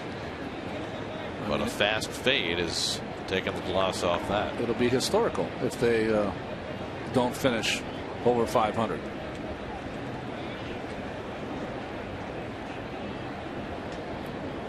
Well, they were 16 games over 500 after 110 games, 63 and 47. As Sanchez breaks his bat and grounds out to Murphy, and no team that was that far over 500 that late in the season has ever finished with a losing record. Let's check in with Kevin Burkhardt. Kevin? Well, you guys have talked a little bit about Pedro Alvarez, who stepped at the plate here. Of course, Horace Mann High School here in the Bronx. And, you know, I asked him, hey, it's obviously been a big year for you, 29 home runs. Why? He said, well, look, I don't think there's any magic secret for me. It's just a little bit more experience. I'm gaining a little bit more confidence. I'm not sure which ones come first, but it's all of that. Greg Ritchie, Pirates hitting coach, said, you know, for him, the door is just slightly open. He has so much talent. All he's done this year is learn to be a little bit more consistent for a longer period of time in his streaks as Murphy makes a nice play. So Alvarez, an interesting guy. Maybe we'll talk a little bit more about him when we come back. But meanwhile, the best inning so far for Henry Mejia. Still scoreless here at Citi Field. We head to the bottom of the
versatility. He said the door is only slightly open. He has so much talent.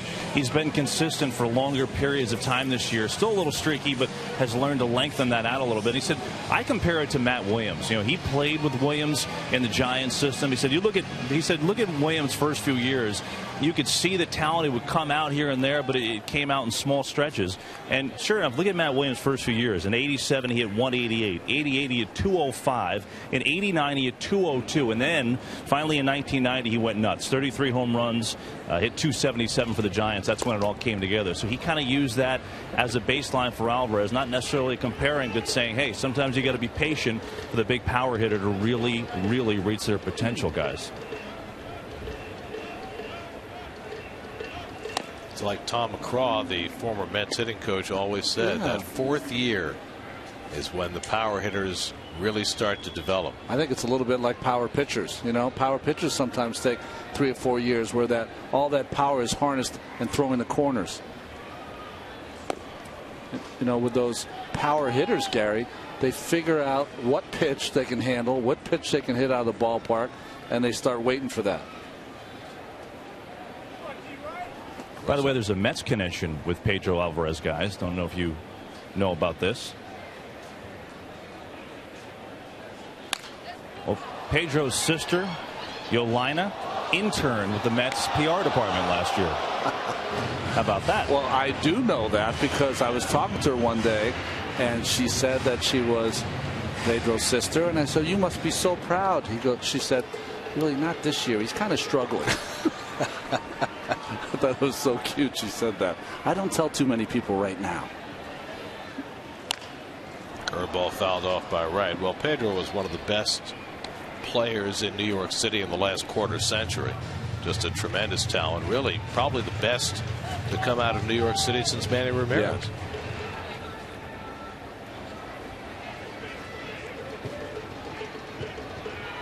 And that's apologies to, Mike Baxter and all the other folks who've come out of New York. Steve Carsey. Steve Carsey, I played with him in Oakland. What a nice guy. Marquis.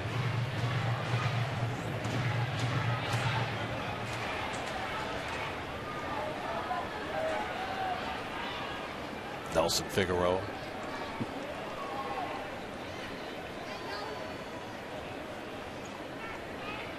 Three-two off the corner, ball 4, and Wright's on with a leadoff walk. Second walk issued by McPherson. First time the Mets have had the leadoff batter on tonight. And now Ike Davis, who took a call third strike his first time up. Where's John Candelaria from? Was he from Brooklyn? I think he was. Yeah. Of course, that's a little further back. Lee Mazzilli. Mazzo. Want to keep going back. Joe Torre.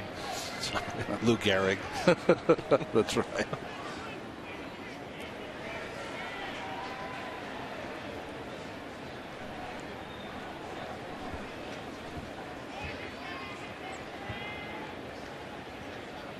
And Ike takes the pitch, high ball one. I'm told Candelaria grew up in Manhattan. Oh, he did.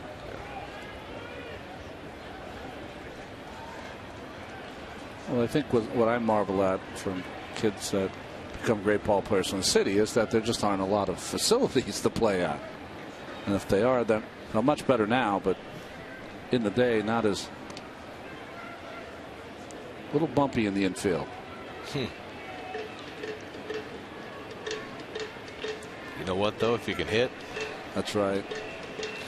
A lot of all skin infields. Hey, sometimes in the city you play baseball on concrete. Yeah, that's right. You ever try to slide on a concrete diamond?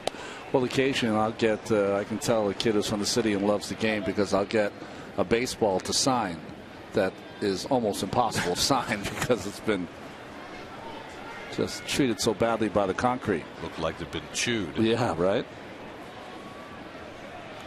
Now McPherson's starting to work from behind. Walked right. Now he's 2-0 on Davis with Hairston on deck. And Ike watches the off-speed pitch wide, and it's 3-0. Oh, a pretty good pitch right there as McHenry, the catcher, is talking to home plate umpire Manny Gonzalez. 2-0 changeup. Starts on the outside corner and runs out. Pretty good call by Manny. Tough pitch, though. Second time we've seen Gonzalez as a home plate umpire. A rookie vacation replacement. Ike takes all the way on 3-0.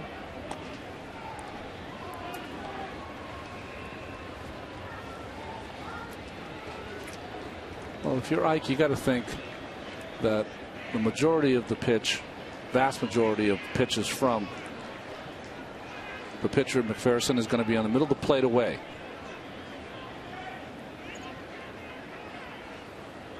Right runs. Ike lifts one to left center. McCutchen back. Warning track at the wall. It's out of here. Ike Davis takes it the other way for a 2-run homer, his 29th home run of the year, to give the Mets a 2-0 lead in the fourth. That ball had plenty of carry on it going out to left center field. Well, it's interesting when you see the left-handed hitters hit the ball the other way, especially when it's up in the strike zone. They get that backspin on the baseball.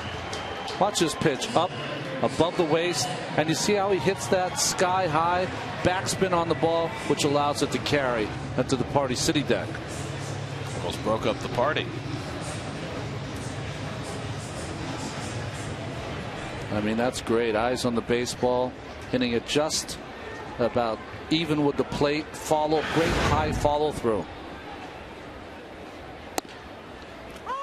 So Davis with his 29th home run, and he leapfrogs back over David Wright for the club RBI lead. Ike now with 85, David with 84.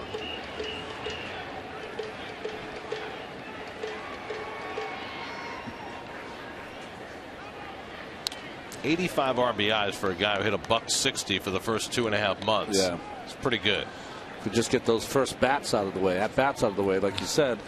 You know what it is? It's just he's done it by, 2-3 run home runs. Is how he's done it. 29 home runs and a whole passel of them with men on base. What has he got? 8 3-run homers and a grand slam this year. Grounded to the shortstop Harrison, and he throws out Hairston, one away. Let's check out our Toyota tweet of the game. What do you consider the biggest positive of the Mets 2012 season? Tweet us at SNYTV with the hashtag SNYMets and let us know what you think. I got my opinion on that. Let's see if it's equal to our Keith's tweetsters. Tweetsters? Tweetsters. Tweetsters. That's his expression. I don't think anybody else calls it that. That's great. Here's Lucas Duda, who flied to center his first time, and he takes the curveball outside.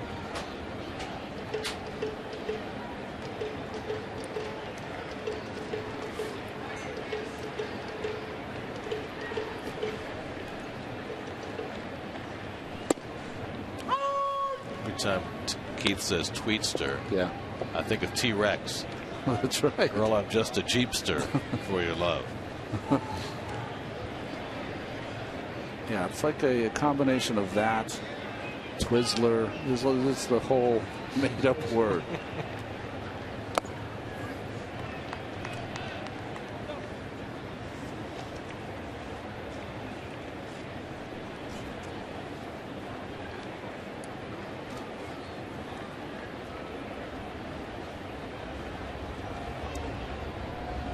McPherson threw 71 pitches in his first start in Milwaukee, went 4 1/3, up to 61 tonight. The Pirates are going to get the bullpen going.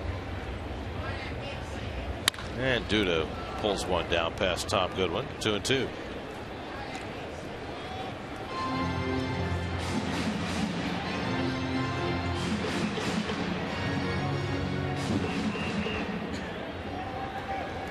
Ray Sears, the pitching coach for the Pirates, on the phone. Chris LaRue is the right-hander up in the Pirates bullpen. 2-2 to Duda, and he bounces that one down to first. Sanchez handles it. 2 down. So McPherson's gotten a couple of ground balls after the home run by Ike Davis. By the way, that was Ike's first ever home run against the Pirates. First course, Mets and Pirates only play a couple of series a year. Not the way it once was. When they were both in the National League East together, and they were arch rivals in the late 80s and early 90s. And it was bombs away, right? Is that our old friend? It is. Takahashi-san up in the Pirates bullpen. Former Met Isanori Takahashi. Here's Tejada, who walked his first time up. It has not been a fun go of it for Takahashi since coming over from the Angels in a deal. But boy, did he do some good work for the Mets last year. Amazing. Starting, closing, and everything in between.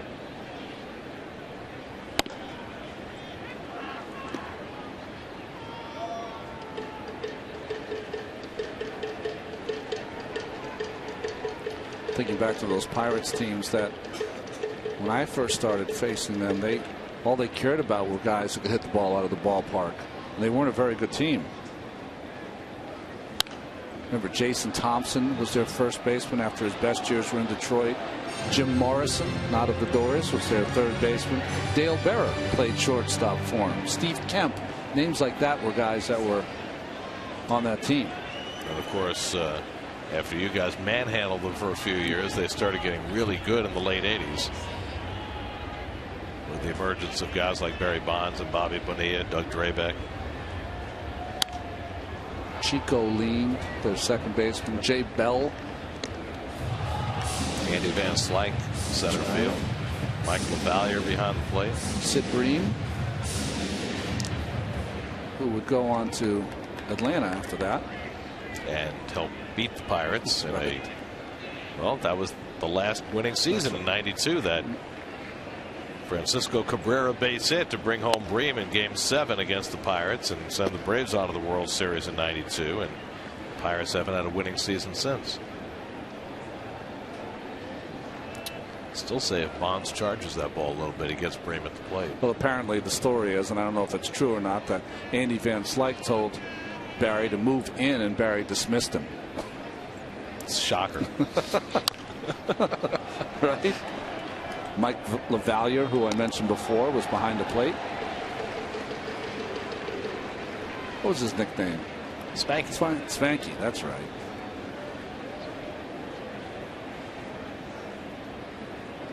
Only guy to start a game with his uniform dirty. I mean, that's just how he was. He's built like a fire plug. He was. Good player, though. He could hit. Yeah. Good player, good attitude, leader. Sometimes you're not wrapped in a body like a Superman, but he was a real solid player. Don't forget they had Junior Ortiz as a backup, too. That's right, Junior. John Smiley was their left-handed starter who was very good. Randy Tomlin, the Met killer. Zane Smith.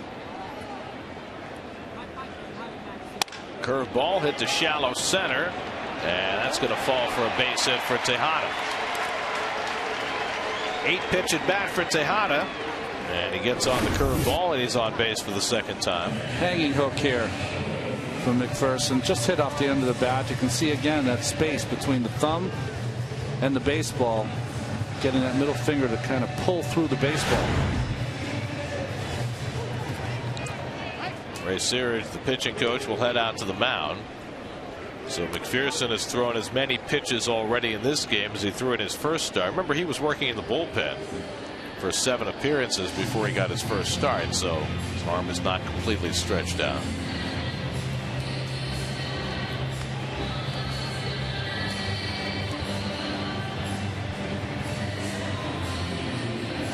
Ray Searage, who has a distinction in Mets history. He was only briefly a Met. He's the only Met in history who has a 1,000 winning percentage and a 1,000 batting average. Wow. 1-0, 1-for-1. Get a preview of tomorrow's Mets Pirates Game 2 matchup with insider info and exclusive interviews, plus heated debate on the Jets as they gear up for Sunday's matchup against the 49ers without Rivas. Yeah. On Daily News Live, Wheelhouse and Loudmouths, all part of the New York Sports Local, weekdays starting at 5 only on SNY. Can any team afford less to lose a particular defensive player than the Jets losing Rivas for the season? Here's Tolley with 2 out and a runner at first. And with all the talent you have in the NFL, he is the best player at his position, maybe by far. He's like the Roy Jones of the NFL, pound for pound, Yeah. position for position.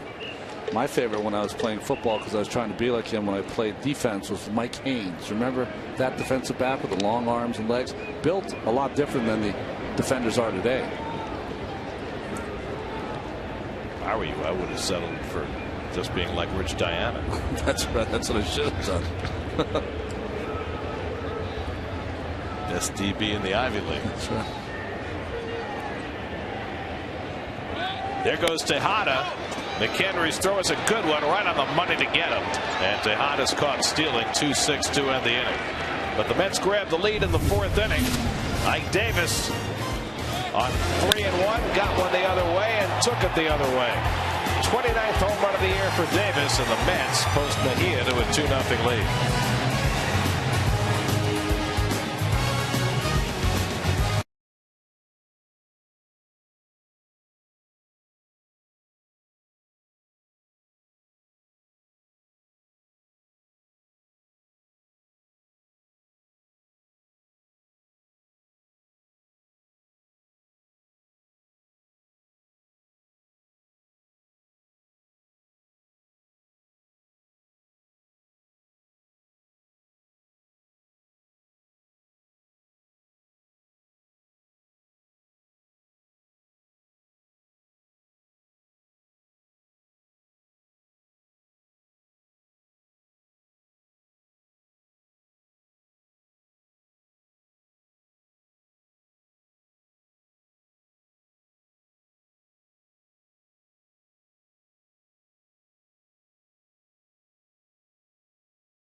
Might have a chance to break his maiden, as they say in a horse racing game.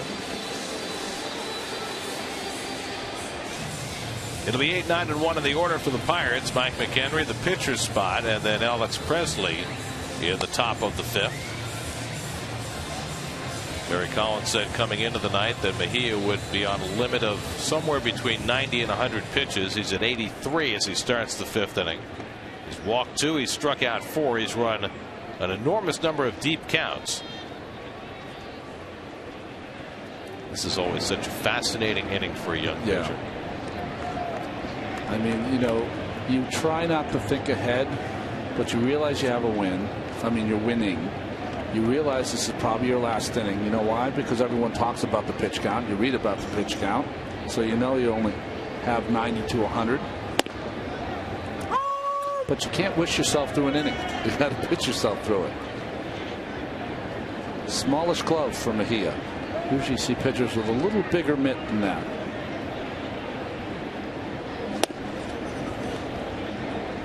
Quickly ahead on McHenry, 0-2. Justin Hampson, first man up in the Mets bullpen.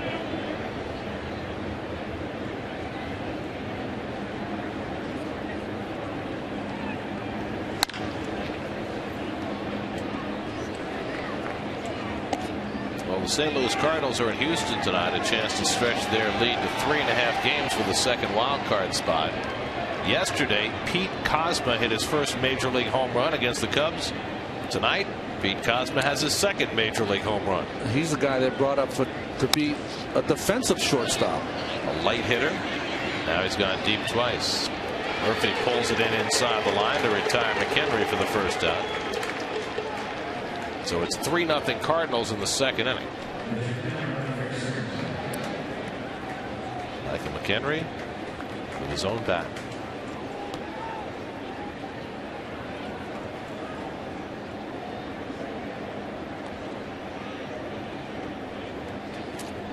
Here's the pitcher McPherson, who struck out looking his first time up.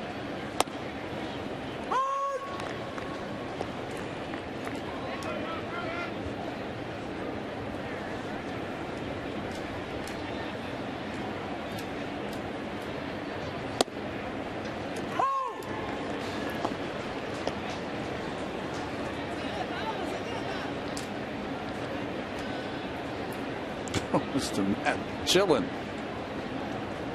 Nice to see M. Matt comfortable.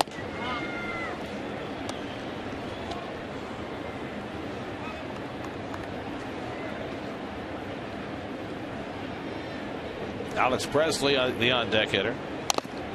And the curveball just got a piece of it.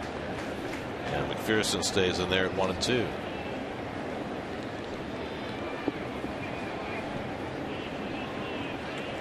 '22-year-old Henry Mejia within sniffing distance of a chance for his first big league win. And another curveball, and again McPherson, the former college infielder, able to foul it off. And I was thinking about McPherson and that 6.07 ERA in college. Yeah. You know who had an ERA like that in college? It's in our bullpen, isn't he? Yeah, Bobby Parnell at Charleston Southern. Toward the middle of the diamond, Tejada gets over there. And the soft toss to get McPherson 2 out. That's 6 in a row now retired by Mejia. Now 2 out and nobody on, and back to the top of the order for Alex Presley, who's been up twice and grounded out to short both times. You know, we've talked a lot about the Pirates' backslide over the last 6 weeks. But with 75 wins, they've already got more victories this year than they've had since 2003. So in a lot of respects, this is already a successful year for the Pirates, even though it has ended so much more poorly than it began. Don't ask Clint if it's been a successful year. I'll tell you that.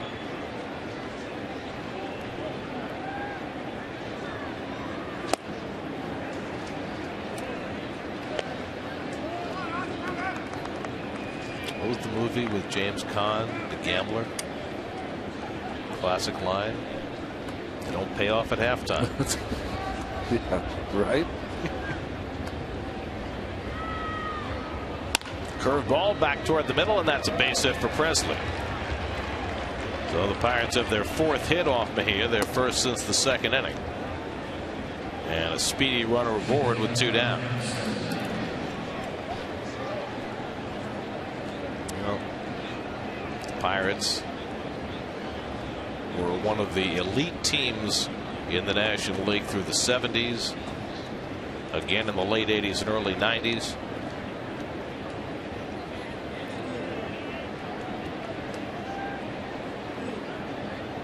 And hoping that in this decade they can get back to that kind of status.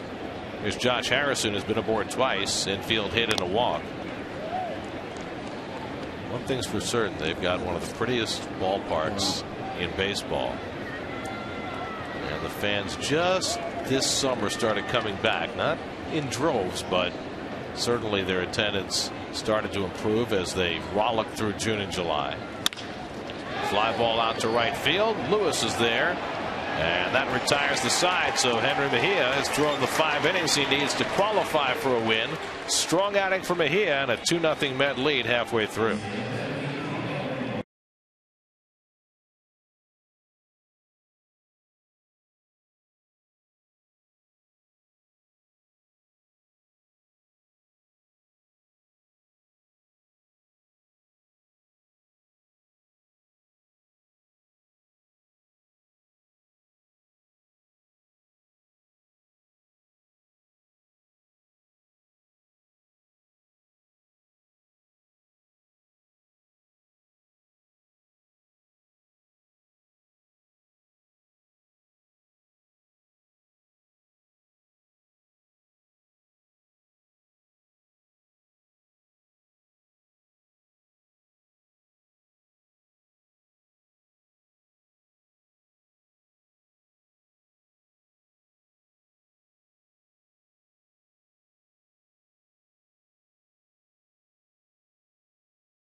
package for you and 3 friends at Bowmore with VIP service and more.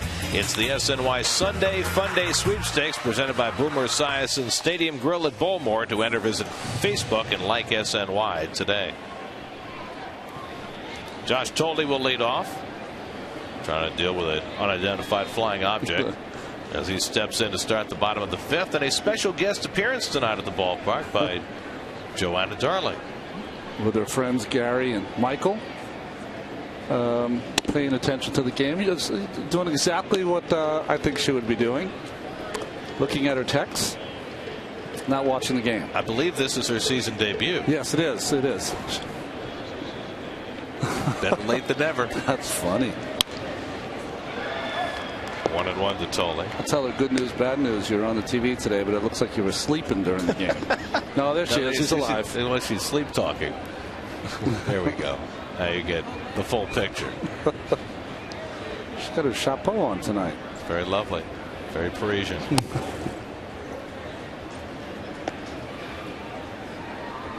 Tolde fly to left his first time up.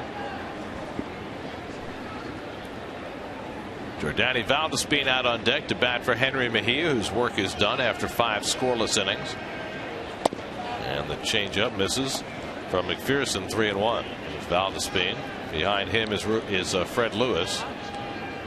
So Henry Mejia with a very successful second start of the season. All smiles after throwing 96 pitches and holding the Pirates scoreless. And Tolde's on with a leadoff walk. Second straight inning that McPherson has walked the leadoff hitter. Well, you know that McPherson's a little out of sync because he's a guy that just does not walk batters.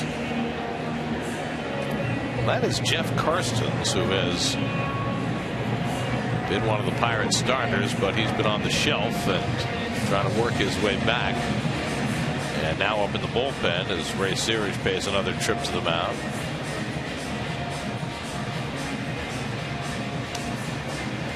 Manny Acosta getting ready in the Mets bullpen. Mejia will require 12 outs from the Mets bullpen, and so he's got that long to hold his breath as he waits to see if he'll get his first major league win. There's Mejia's line for the night. Only 2 walks after walking 5 in his last start. No runs and 4 hits. Might have gone deeper, except he ran so many deep counts early in the game, but a lot to be happy about for Henry tonight.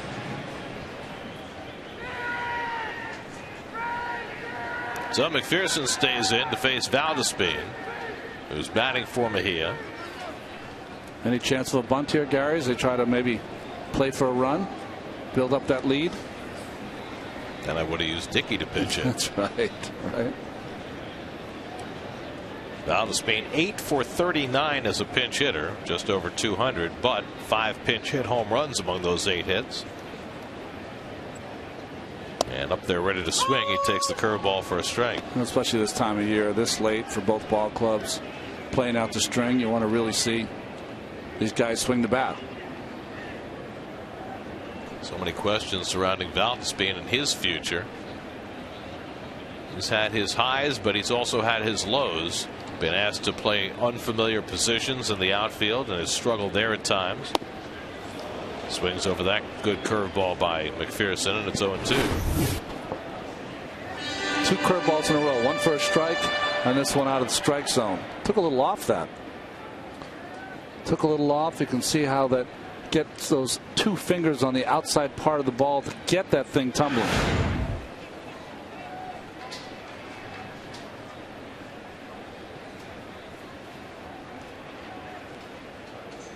And 3 curveballs in a row, and Valdespin is gone for the first out. 3rd strikeout for McPherson.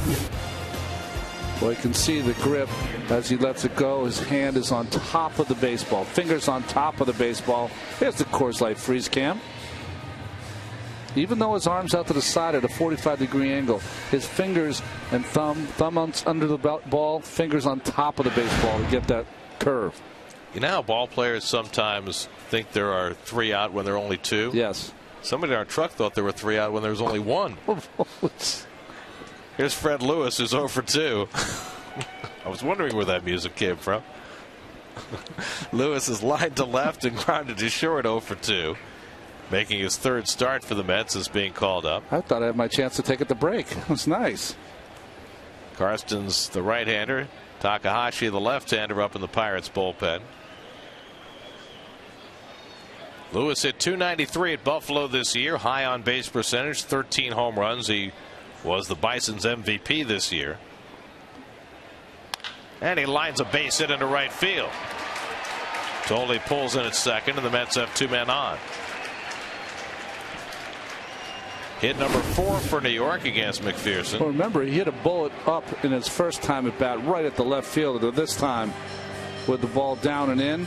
See those fingers together on the fastball, not apart like the breaking ball, and laced into right field. And that's going to be all for Kyle McPherson. So just as he did in his first start against Milwaukee, he'll go 4 into third innings. And with Daniel Murphy coming up, I suspect we'll see the former Met Isanori Takahashi to come on and pitch. Call to the bullpen brought to you by Verizon Wireless. Win Mets memorabilia from Verizon at Mets.com/Verizon Sweeps.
Fascinating, considering those guys played with Isanori Takahashi 2 years ago.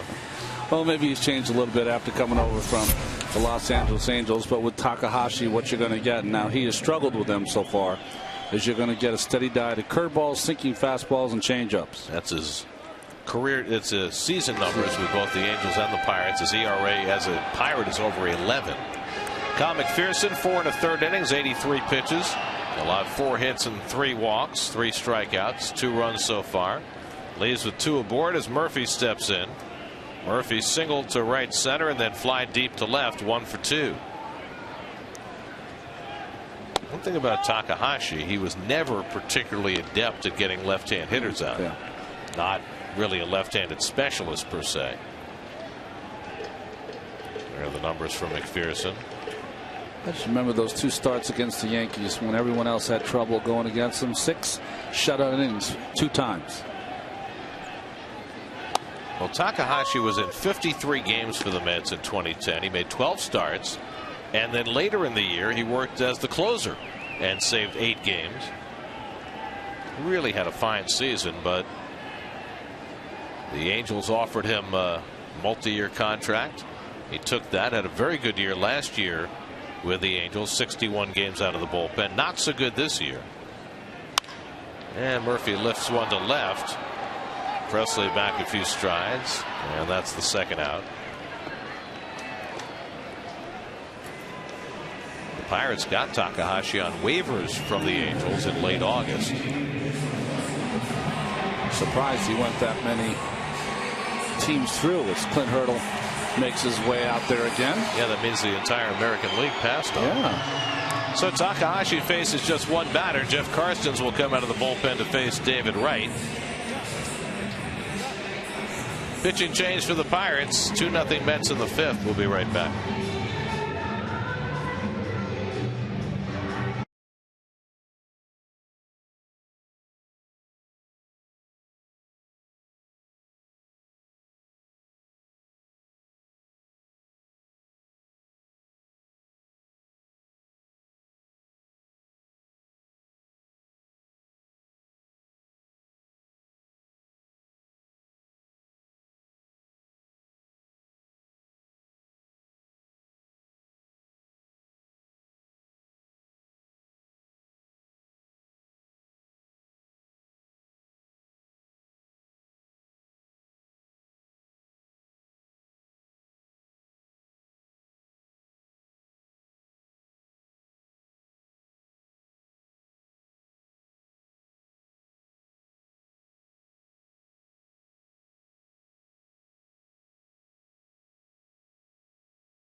Won the opener.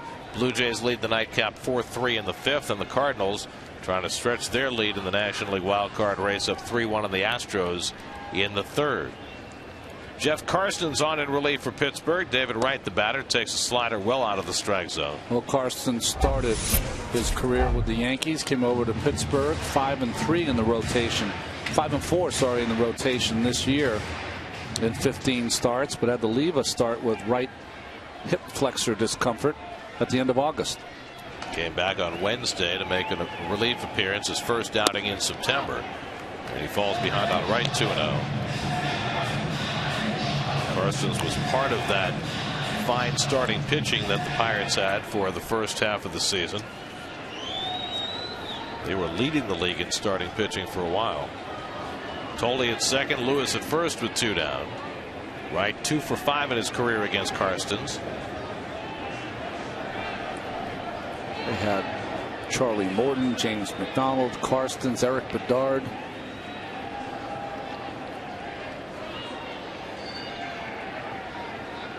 A.J. Burnett.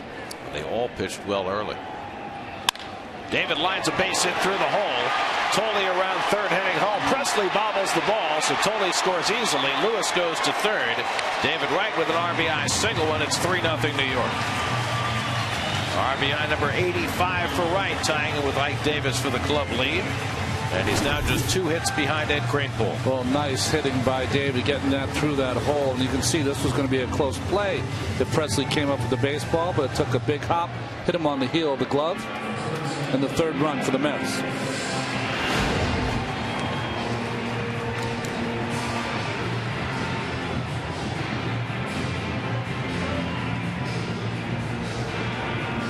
So now Ike Davis, who gave the Mets the lead, with a 2-run homer to left center in the fourth. Lewis at third and Wright at first with 2 down. Ike now with 29 home runs for the year. 17 of them since the All-Star break.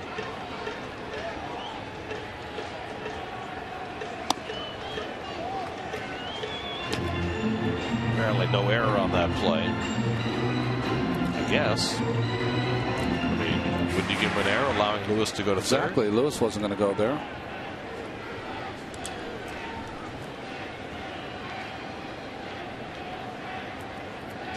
And Davis drives one to deep right center field. Back goes McCutchen near the wall, and it's out of here.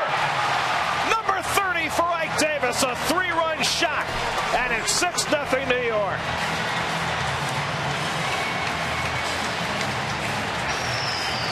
Ike Davis with his first career 30 home run season. His second home run of the night. A 5 RBI night for Davis. He has 88 for the year. And now the Mets stretch their lead to 6-0. Well, gets a little changeup on the outside part of the plate. Just right in the middle. And you can see it just sits there almost like it's on a tee. Ike makes the adjustment in speed and just hits another moonshot. Hit one to left center, now one to right center. And again, with 2 men on base, his 9th 3-run homer of the season. You know, I was talking to the manager, Joe Girardi, about nines, and we were talking about how sometimes players, they're batting .299. It's, you want to be at 300. If you have 29 home runs, sometimes you're pressed to get that 30th. Well, Ike got it right out of the way. So he's got 30 home runs. What a remarkable second half it's been for Davis. Mets just hit their second home run of the game, so log on to sny.tv/Dwayne Reed to print out your coupon for $2 off Tide Pods laundry detergent, redeemable at any Dwayne Reed location.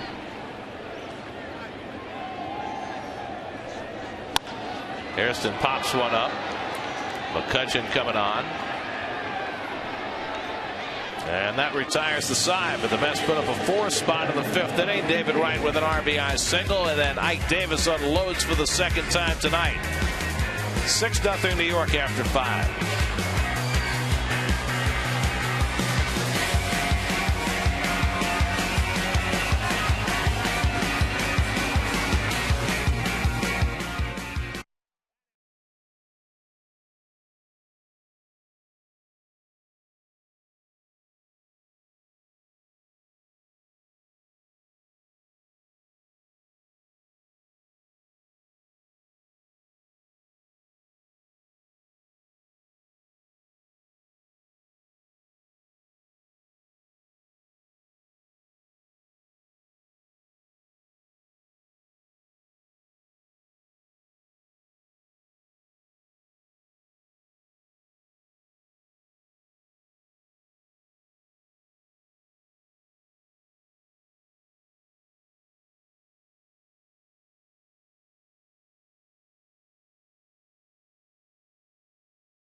Manny Acosta, who pitched a solid inning yesterday, comes right back today. Yeah, he hasn't given up a run in his last 3 outings. You see Manny's numbers for the season. ERA, of course, loaded with a couple of bad appearances, but looking for a good one here. And much better since his last return from the minor leagues. He'll face 3, 4, and 5 in the Pittsburgh batting order. Mets now with a 6-0 lead, trying for their 4th straight victory. McCutchen has struck out and walked tonight. He's 0 for 1. And Acosta misses with a fastball for ball 1. Oh, a big night for Ike Davis, his third multiple home run game of the season. Remember, he had a 3 home run game in Arizona earlier this year.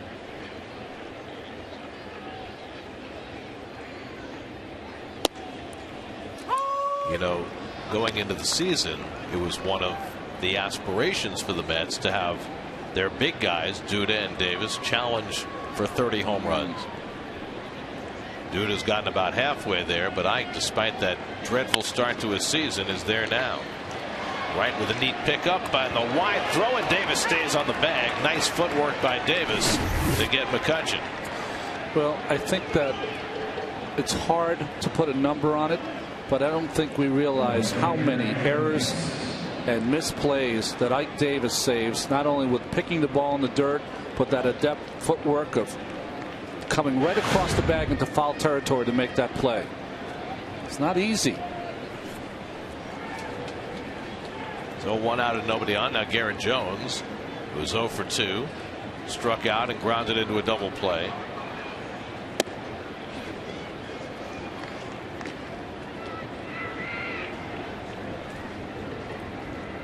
Well, Henry Mejia now in much better shape. Yes. For getting that first big league win. We were wondering before about Met rookies getting their first, well, it's not Mejia, but Met pitchers getting their first big league win in a single season. 1995, the Mets had 8 pitchers get their first major 85? league win. 8. Wow. Paul Byrd, Reed Cornelius, Don Florence, Jason Isringhausen, Dave Malicki, Robert Person, Bill Pulsipher, and Pete Walker all got their first big league win in 1995. Nice job, Dave. Thank you. Awesome.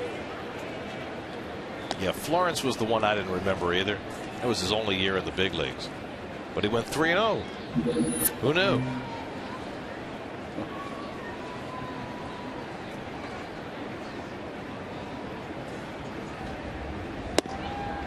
Changeup from Acosta misses, and a full count to Jones with Neil Walker waiting on deck. How many of those guys, Gary, were Mets that drafted by the Mets, signed by the Mets? Well, Bird was not. Cornelius was not. Florence, I don't know. Isringhausen was. Yes. 44th round draft pick as a catcher. Wow. Past the mound. Murphy on the backhand, quick toss, and he gets him at first base. Another beautiful defensive play as Murphy throws out Garrett Jones for the second out. Well, Murph ends up in left field after the follow through on this play, snaps it and gets just enough to get Jones at first base. The hard part, he's playing the pull. This ball is a ball that just eludes Acosta, but times his run so that as soon as he feels it, he can get something on the baseball. Outstanding play by the Murph. So 2 out and nobody on. Now Neil Walker, who's 1 for 2 on the day. Let's see. Dave Malicki was not. He came from the Indians. Robert Person, I don't remember if he was a Met draft pick. Bill Pulsipher was, and Pete Walker was. Of course, Malicki's biggest win came 2 years later. The shutout, right? A day that no Met fan who was around then will ever forget in 1997. In June, the first ever interleague game with the Yankees. And a complete game 9-hit shutout for Malicki. And the best part of the whole thing was that because I think it was 6-0 by the time Derek Jeter struck out to end it. Yeah. The stadium was about half full, Yankee Stadium, and it was all Met fans. Oh, so the about 25,000 Met fans, and it was deafening. Who would have thought it? Taking over Yankee Stadium in orange and blue.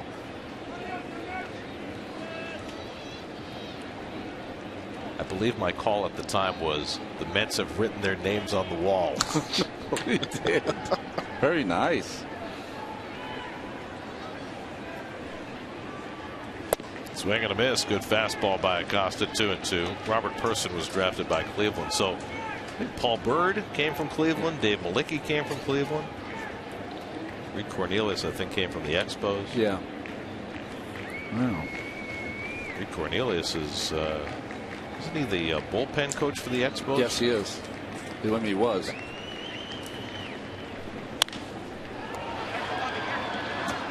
Totally coming back for a look, but that's out of play. By the way, you'll notice that the temporary stands that were here for the first 6 games of the homestand have disappeared. Good job. You know how much dirt they had to dig up to put those stands in because they were below ground, and then how much dirt they had to put back on that warning track after pulling out the stands. And it doesn't even look like they ever were there. The grounds crew did a fantastic job. I don't know if we'll ever see those temporary boxes again.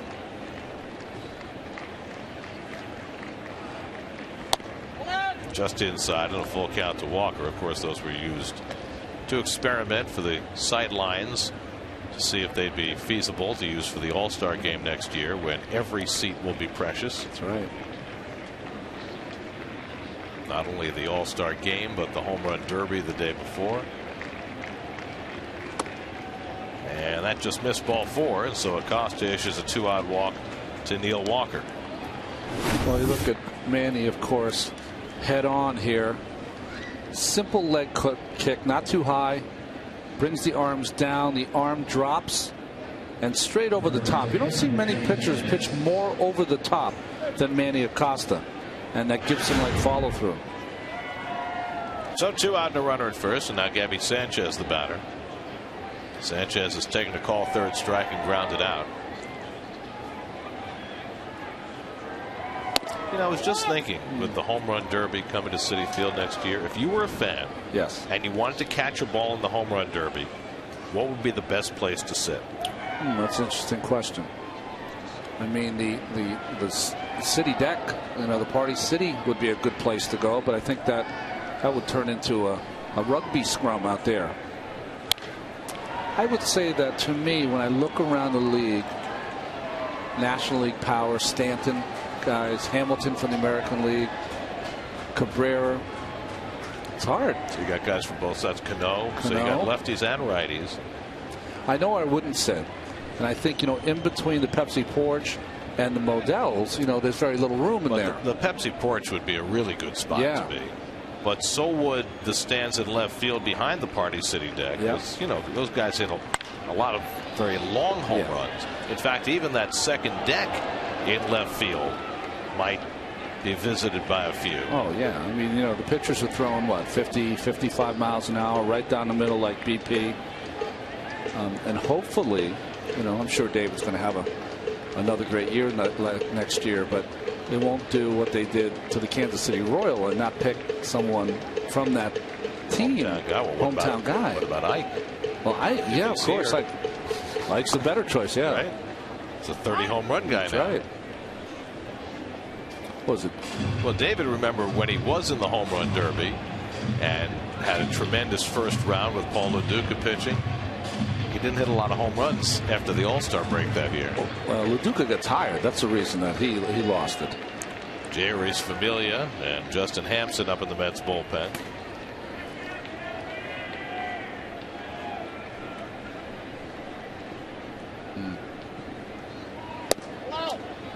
Full count now to Sanchez. Well, since the ballpark opened, this year has been by far the friendliest for home runs at Citi Field, and that's exactly what we expected with the fences moved in. And I think it has gone from being a pitcher's ballpark to being a very fair ballpark.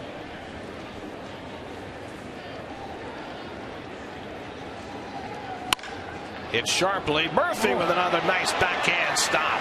And he throws out Sanchez to end the inning. Boy, Murphy with 2 fine defensive plays in that inning. And Ike Davis with 1 as well to help out Manny Acosta. Murphy catching that bullet.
Leads off against Jeff Karstens and takes a strike. Duda's flying to center and grounded out to first, 0 for 2. Duda, Tejada, and Tolde against Karstens, who came in the 5th with 2 out, gave up a single to right to drive in a run, a 3-run homer to Davis, and then finally got the last out as Duda drives one down the right field line, just foul. All right. See this ball hooking down the right field line, about 3 feet foul. You know, we were talking during the last half inning about the home run derby coming to Citi Field next year. I got another question for you. What are they going to do with the home run apple? Will it go up every time somebody hits a home run? No, leave it up. As a target? Yeah, just leave it up. I think it'll look great. Symbolizes the home run here in Flushing. And there's going to be plenty of them. Yeah, free suit if you hit it in there. Right, like the old days. Free bag of apples. Or you create a New York package like free pastrami sandwich. Oh, that'd be good. Free slice of Ray's pizza. Strike 3 called. Duda out on strikes. 1 out and nobody on. Let's check in with Chris Carlin, who's standing by with this game break.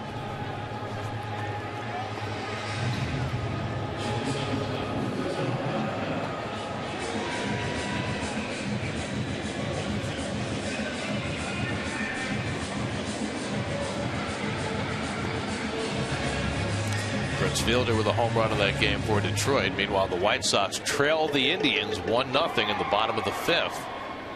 So the Tigers could catch the White Sox tonight. Here's Ruben Tejada, who's been aboard twice with a walk and a single. I don't think anyone in baseball, Karstens right side of that rubber, and then he steps towards the third base side and then throws across his body. No one in baseball does it more.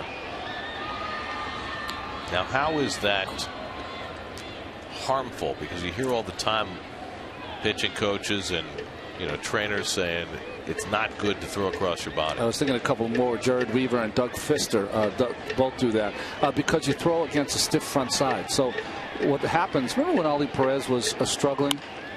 We would say that he's thrown against a stiff front side. That means there's no flex in your knee. So what happens is it just sends all that shiver right back up through your body and up through your arm. Watch when he follows through here. See how that knee just buckles backwards? I mean, that's the problem with throwing across your body. And in fact, I did it early in my career, and I had to stop it. And someone, worked with me enough. Al Jackson then got me to a point where I was able to open up and had that toe point right at the plate. That way I had, get better control. I mean, it's hard to have worse control than I did the first couple of years, but better control as I moved along. Well, you mentioned Jared Weaver, and I guess it's a family trait. Yeah, right. His brother Jeff did too. Little toe tap, and he really pushes up. But watch that leg and that knee just pop every single time he does it. Hard on your body.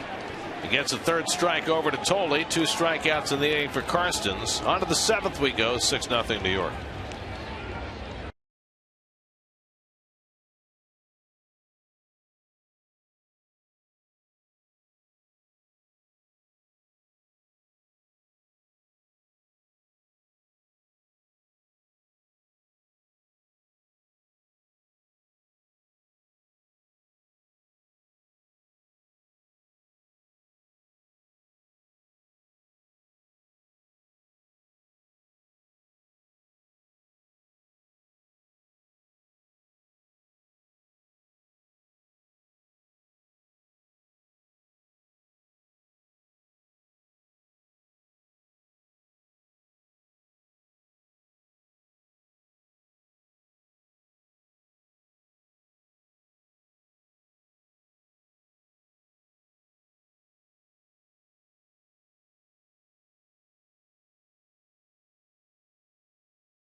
over to left field, so Lucas Duda out of the game. Scott Hairston is in center now, and coming into the game, Mike Baxter into right. He'll bat ninth in the pitcher spot. New pitcher Justin Hampson, the left-hander, on for the Mets here in the seventh with a 6-0 lead for New York. Well, the offense hasn't been a problem tonight, thanks in large parts to the long ball, 2 of them from Mike Davis.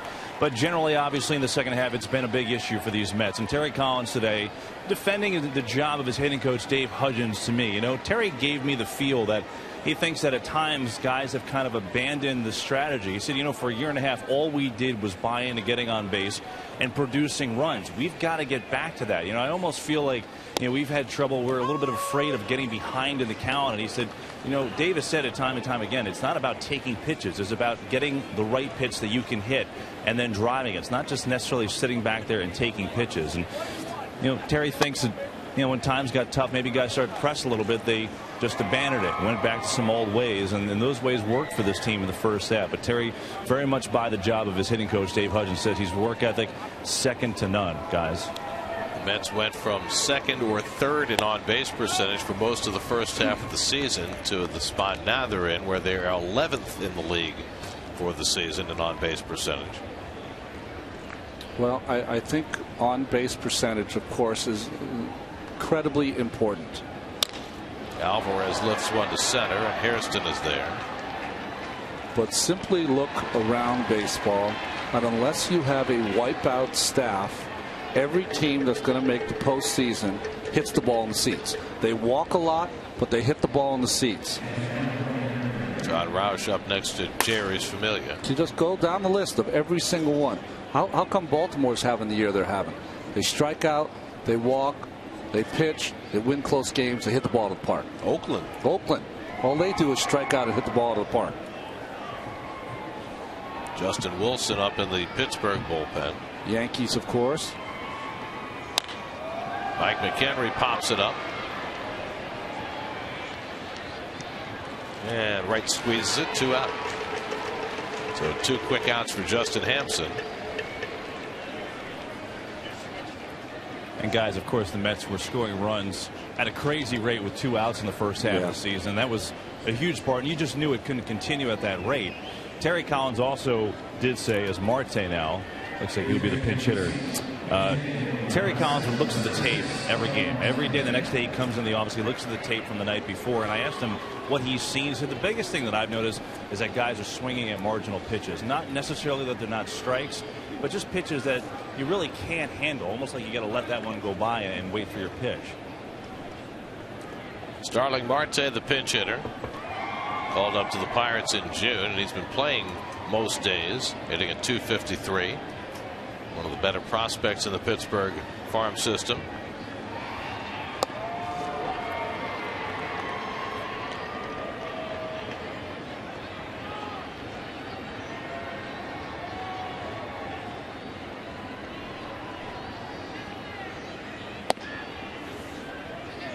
On the other hand, you look at a Pirates team that is second to last in walks, 14th in on-base percentage, and has struck out the second most times.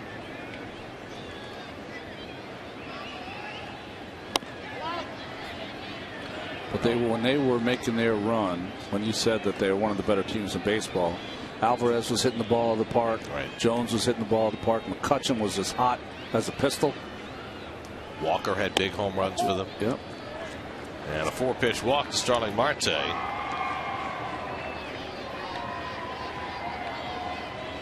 So a 2-out base runner for the Pirates. And now we'll get a pinch hitter for Alex Presley with the left-hander in the game. Jose Tabata will be the pinch hitter. Tabata, who was the starting left fielder on opening day, a very valued commodity for the Pirates, who signed him to a long-term contract, but he fell out of favor very quickly this year, wound up in the minor leagues for a while. And now coming up here as a pinch hitter, he's announced into the game, and so Terry Collins is going to bring in a right-hand pitcher to face Tabata. So Familia will be brought on to relieve Hampson. We're in the 7th, 6-0 Mets. We'll be right back.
By your Mercedes-Benz Tri-State dealers. Visit them on the web at searchmercedes.com. Jairus Familia comes on in relief for New York. Well, his last outing is a forgettable one. Couple of walks, 5 runs ended up coming in against his ERA. But here in a nice position with a runner on, asked to get 1 out here. Jose Tabata, the pinch hitter. Miserable year for Tabata. Marte at first with 2 down. The Pirates have had just 4 hits tonight. Henry Mejia went the first 5 and in line for his first big league win. And Familia fires a fastball for ball 1. Mets are very excited with what they've seen from Familia so far, despite that last outing in that 16-1 debacle against the Phillies.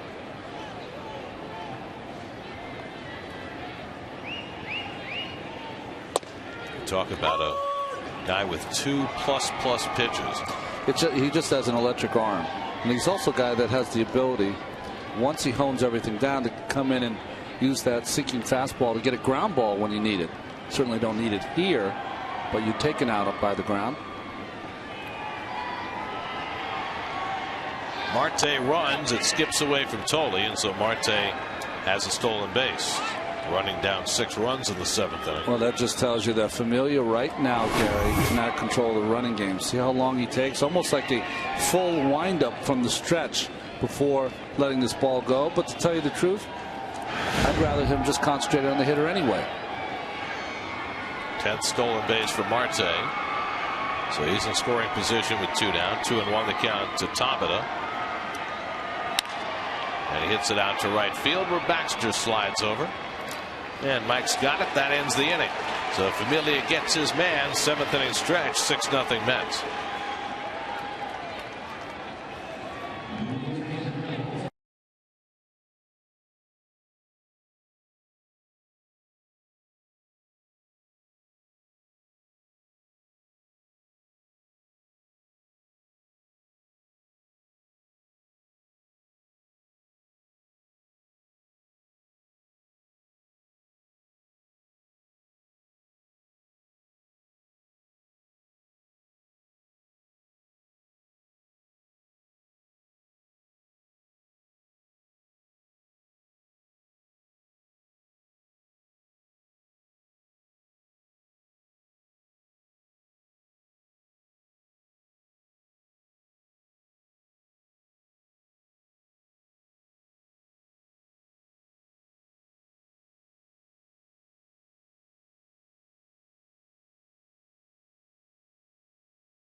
Toyota. When you choose Toyota, you get a lot for less. Toyota. By high yield free checking from Capital One Bank. What's in your wallet? And by Bob's Discount Furniture, proud to be the furniture store of the New York Mets. Jose Tabata, who pinch hit, stays in the game in left field. And the new pitcher for the Pirates, rookie left-hander Justin Wilson. You see Justin Wilson's numbers so far, and not a lot of innings, only 3 1/3. 9 hits, though, in those 3 1/3 innings, 3 walks. It's an awful hard thrower from the left side. Wilson brought up when the rosters expanded, went 9-6 as a starter in AAA this year. Mike Baxter comes up for the first time. And the home plate umpire Manny Gonzalez has an issue with the Pirate dugout. What's he asking for? He's got the bat boy turned around like they had left the rosin bag on the on deck circle. He went and got it. High five from Clint. Little red face, but that's how it works. Now we're ready to go as Baxter steps in, and Mike takes up an in, ball one.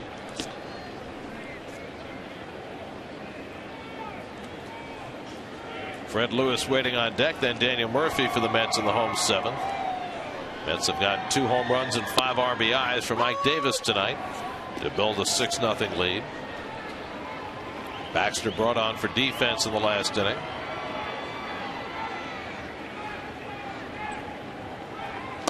And Mike swings and misses at the slider, 1-2.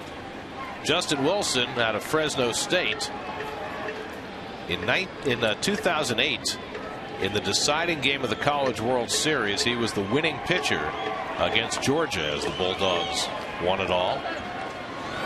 McHenry throws down to first to complete the strikeout of Baxter for the first out. He went 8 innings in that game, which only means he wasn't on the mound when they got to dog pile. To jump around, right? That's got to be just an incredible feeling. It's from Clovis. I think that's like in the Fresno Bakersfield area.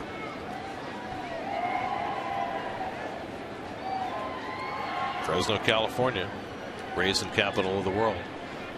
It's also the best player that ever played and wore this uniform from. And Lewis has to push the ejector button. Well, the Mets have gotten a lot of talent out of Fresno. Tom Seaver, obviously, but Bobby Jones as well. Dick Selma, all from Fresno.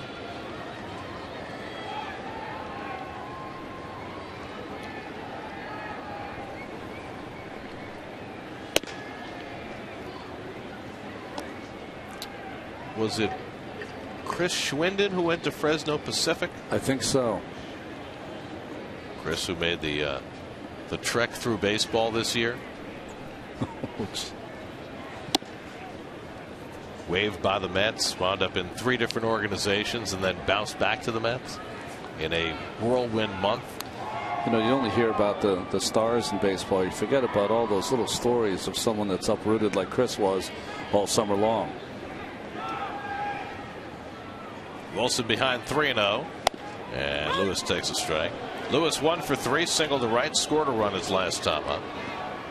Well, the Tigers have beaten the Royals tonight 6-2. Justin Verlander gets his 16th win. So for the moment, the Tigers a half game behind the White Sox in that AL Central. As Lewis takes a half swing and misses 3-2. Meanwhile, the White Sox, who have lost 5 in a row, trail tonight 3-1 to Cleveland as that game is in the 6th inning. And that's with their ace Chris Sale on the mound tonight.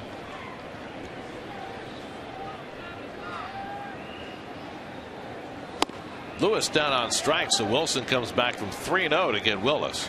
Back-to-back strikeouts for Justin Wilson. Well, questionable call on 3-0 and then came back with the swinging 3-1 and now a good fastball down. You see that release, 2 fingers together, that fastball just pure at 95 miles an hour from Justin Wilson. Here's Daniel Murphy, 1 for 3 on the night, singled and stole a base back in the 1st inning. And he takes the slider off the plate. Gary, there's so many fine pitchers in baseball today, and so many that are going to vie for the Cy Young this year. One who won't is Justin Verlander. You still take him as your number 1? Well, think about the pitchers in the American League who will compete for the Cy Young. You got Jared Weaver, who went to 19-4 last night. David Price. Right. Who's 118. Chris Sale has to be in that conversation, right, as well as he's pitched for the White Sox, coming out of nowhere. But yeah, 1 game to win. I think Verlander would be that guy. 1-2-3 inning for Justin Wilson. On we go to the 8th with the Mets up 6-0.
let's go back to our Toyota tweet of the game. We asked you, what do you consider to be the biggest positive of the Mets season? And G. Cantor says R.A. Dickey. Even better if he wins the Cy Young. DJ Wiz says Matt Harvey, who certainly has a bright future ahead of him. And Karen says ending the no-hitter drought. I'm not counting anymore. That's funny. Josh Harrison takes the strike. Well, amidst a season that will end below 500, the Mets certainly have had moments. I mean, the Santana no-hitter certainly is the greatest moment of the year. And then you throw in the Dickey back-to-back one-hitters as David Wright throws out Josh Harrison for the first out of the 8th. Well, Dickey is the best performer of the year. I think the best night, of course, was Santana's night. But for me personally, the emergence of number 11, Tejada, was the most positive thing for this season. Replacing an icon. No one knew that he was going to be able to hit like he hit, fielding his position flawlessly. You know, there's not many teams in baseball can say, you know, we've got a real good shortstop to go in the future with.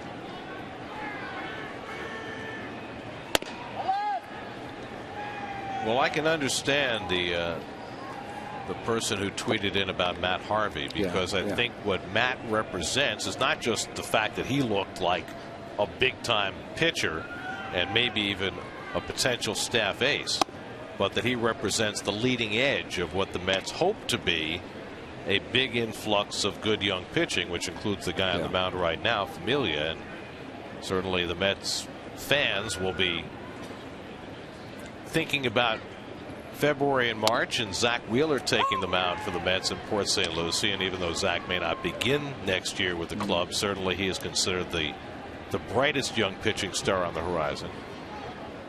So Harvey certainly gave the Mets a taste of that this year. You know, some guys just look like they belong. Yeah. That was Matt. 10 starts, and right from the beginning, he looked like a legit big league front of the rotation starter. And even better than that, what I loved about Matt this year, he was never satisfied with any one of his performances. That's right. Always felt he should have pitched better. And that's what you want. You know, you want that perfectionist in your young guys who are coming up. They want a taste of what Santana's had in his career, what R.A. Dickey has had this year, what David has had in a consistent and wonderful career.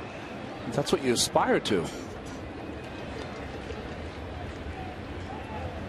And Jeurys Familia just starting out on that path. McCutchen drives one to left, and Lewis makes a futile dive, and it goes to the wall. McCutchen streaking around second. He'll head on for third, and he makes it with a 3-base hit. 6th triple of the year for McCutchen, as Lewis's dive came up empty. Well, he misjudged it in the beginning, then tried to make up for it by coming in on the baseball, and that cost him the play. Hairston got it in quick, but it doesn't matter.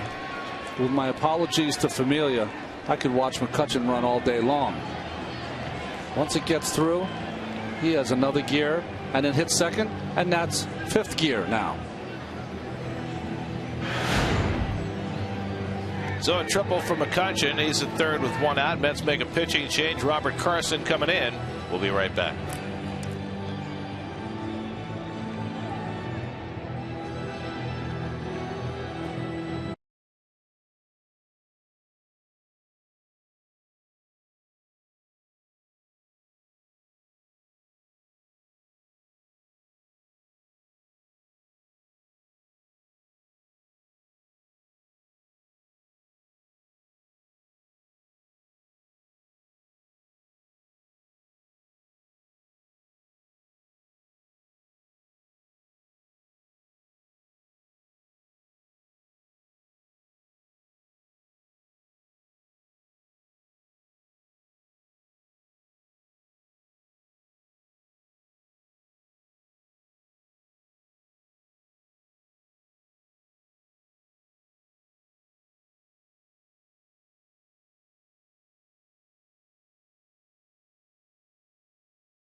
Robert Carson takes over the pitching for New York.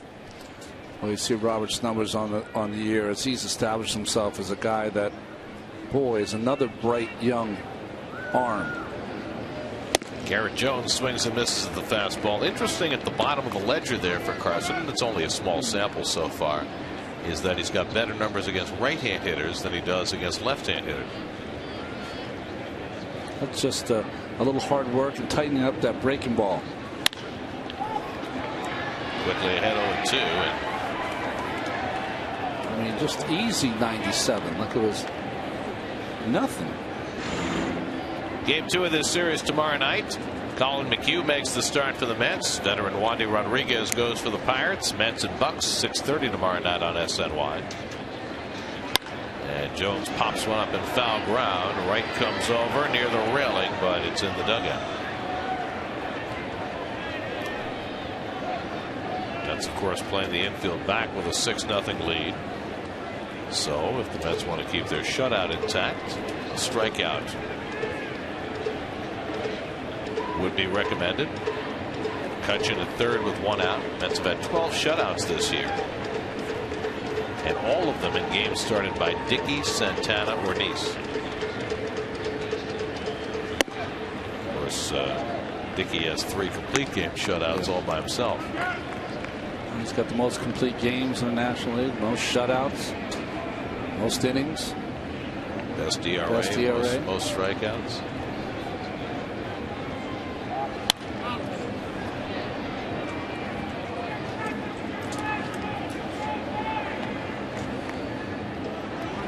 Well, let's answer our AT&T trivia question.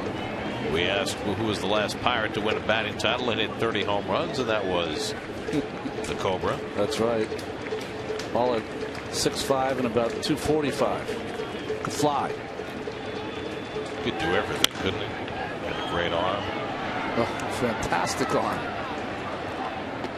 By the way, let me correct myself. Dickey does not at the moment lead the league in strikeouts. No, Kershaw passed him last night, even though he didn't pitch very well. But he was an inspiration for his team to just go out there. You know, obviously he has the bad hip. Walked 5 batters in 5 innings. But struck out 5, so he's 2 ahead of Dickey in strikeouts, and RA can regain that lead on Thursday when he goes for his 20th win. There he is, on cue. I like how it pops up. Reverse dominoes or something. Very nice. That'll get the run in, and that one goes underneath Murphy. And McCutchen comes in with the first Pittsburgh run. So Garrett Jones drives it in to put the Pirates on the board. 6-1 New York. Let's check in with the studio. Chris Carlin has this game break.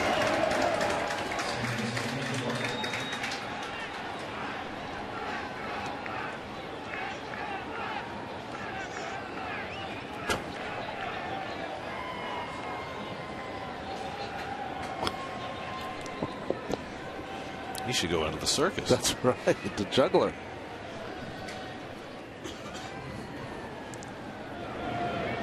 So now Neil Walker, who has singled and walked tonight, 1 for 2. Each team now with 6 hits. And a fastball from Carson for a strike. So the run is charged to Familia, who gives up a run on a hit in 2/3 of an inning. Walker batting right-handed for the first time. And he strokes one into right field for a base hit. So 2 straight hits against Carson. Jones pulls it at second. And the Pirates have their 3rd hit of the inning. Well, just a roller. Rolling curveball. Stays up. Good hitting by Walker, who doesn't have a lot of power from the right side. Even more space between that thumb and the ball, and just came out just with a little spin. Another pitching change coming up for the Mets with Gabby Sanchez coming up. Bobby Parnell coming in. 6-1 Mets in the 8th.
left field. Andres Torres comes in. He'll play center field and hits 6th where the pitcher had been.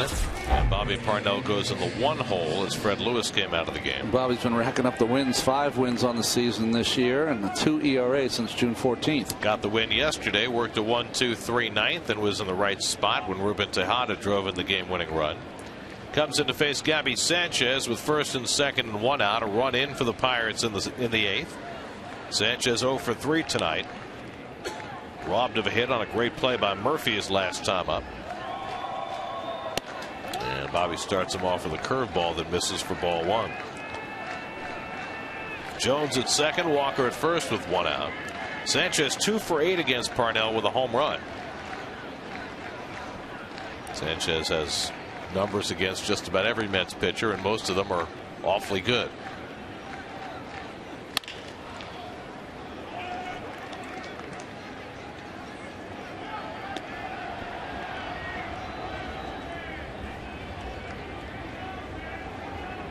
Interesting to watch Bobby this year. He's experimented a little more. It's obvious his breaking ball is much better and he can throw it for strikes. But he's been using not only his 4-seamer but his 2-seamer down and into righties.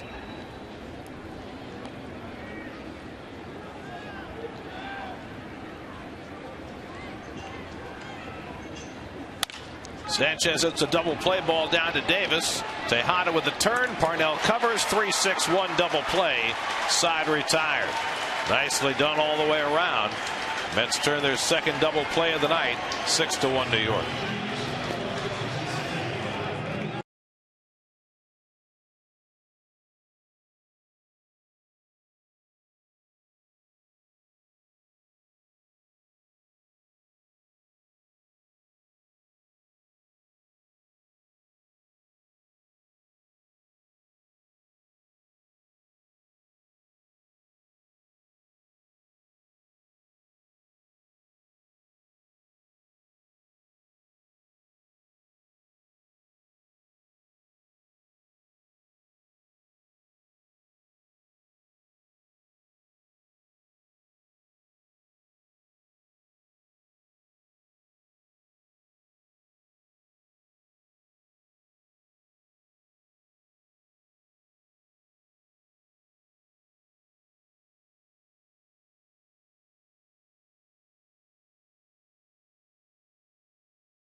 Into a 4-game series with the Pirates. Kids go free with the purchase of regularly priced tickets. Visit Mets.com/kidsfree or call 718-507-TIXX for your tickets now.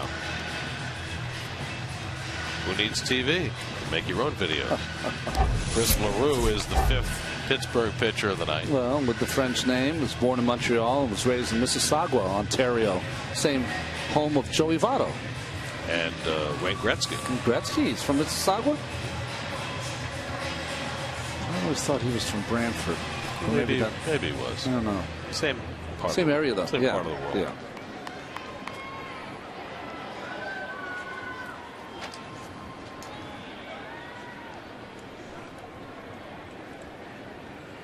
David Wright, the batter. David drove in a run with a 5th-inning single. Now just 2 hits behind Ed Kranepool's franchise record. David also has walked tonight, 1 for 2. He scored 2 runs, and he takes a slider from LaRue for ball 1.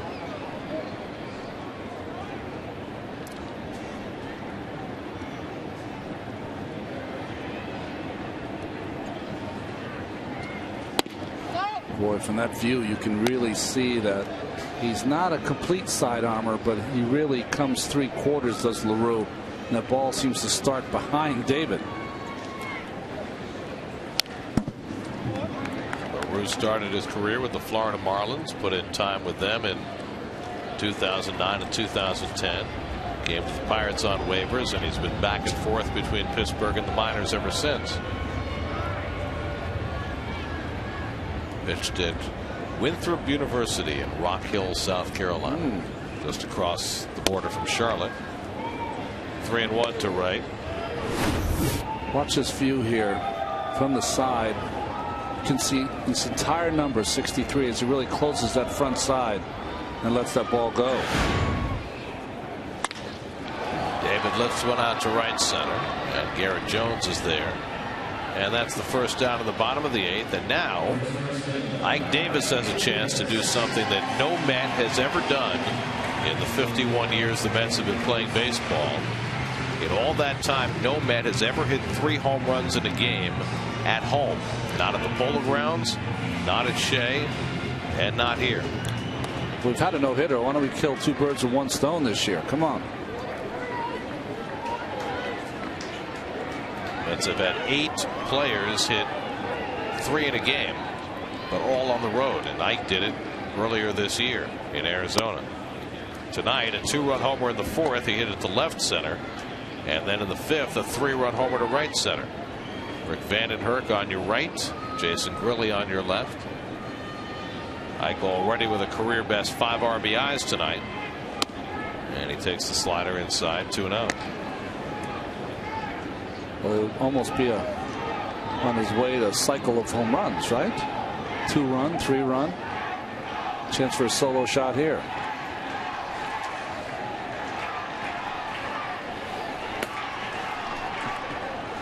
Both Romero are up in the bullpen for the Mets.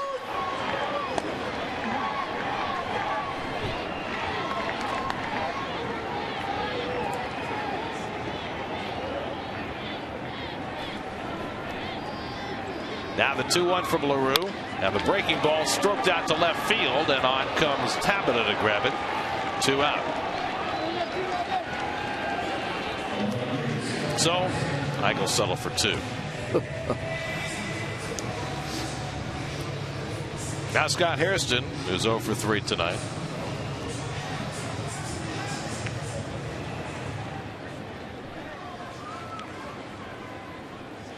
I believe I said 8 Mets have hit 3 in a game. It's 9, including this year. Yeah. I think I only saw one of them. The strawberry one. Well, Beltran in Colorado. Oh yeah, I'm talking about his player. Sorry. Yeah. Okay. I think he would have been there for Carter in San Diego. It was 85. Well, it had to be. Nice paying attention, Ronnie. Way to go. You're probably pitching that day. Hey, he hit two home runs in a game I pitched in Boston on an October night. That was pretty special. Special-er. Yeah, right.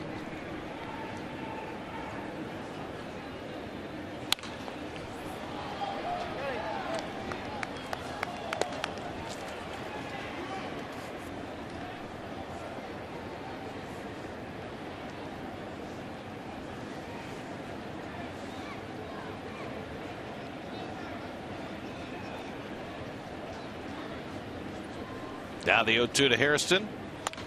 And Scott fouls off another one. Pirates starter Kyle McPherson is on the hook. He went 4 1/3, allowed 4 runs, 4 hits. Jeff Karsten gave up a couple of runs when he gave up Ike Davis' second home run.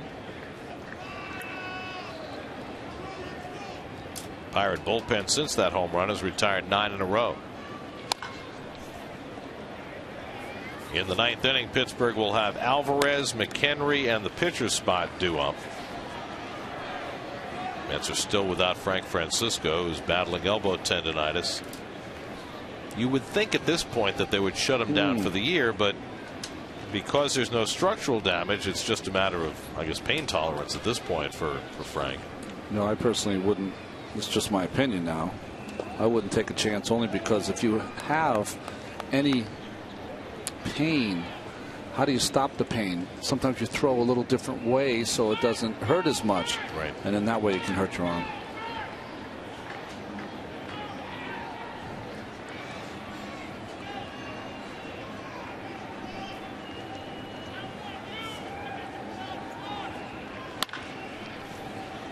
Hairston keeps fouling them off.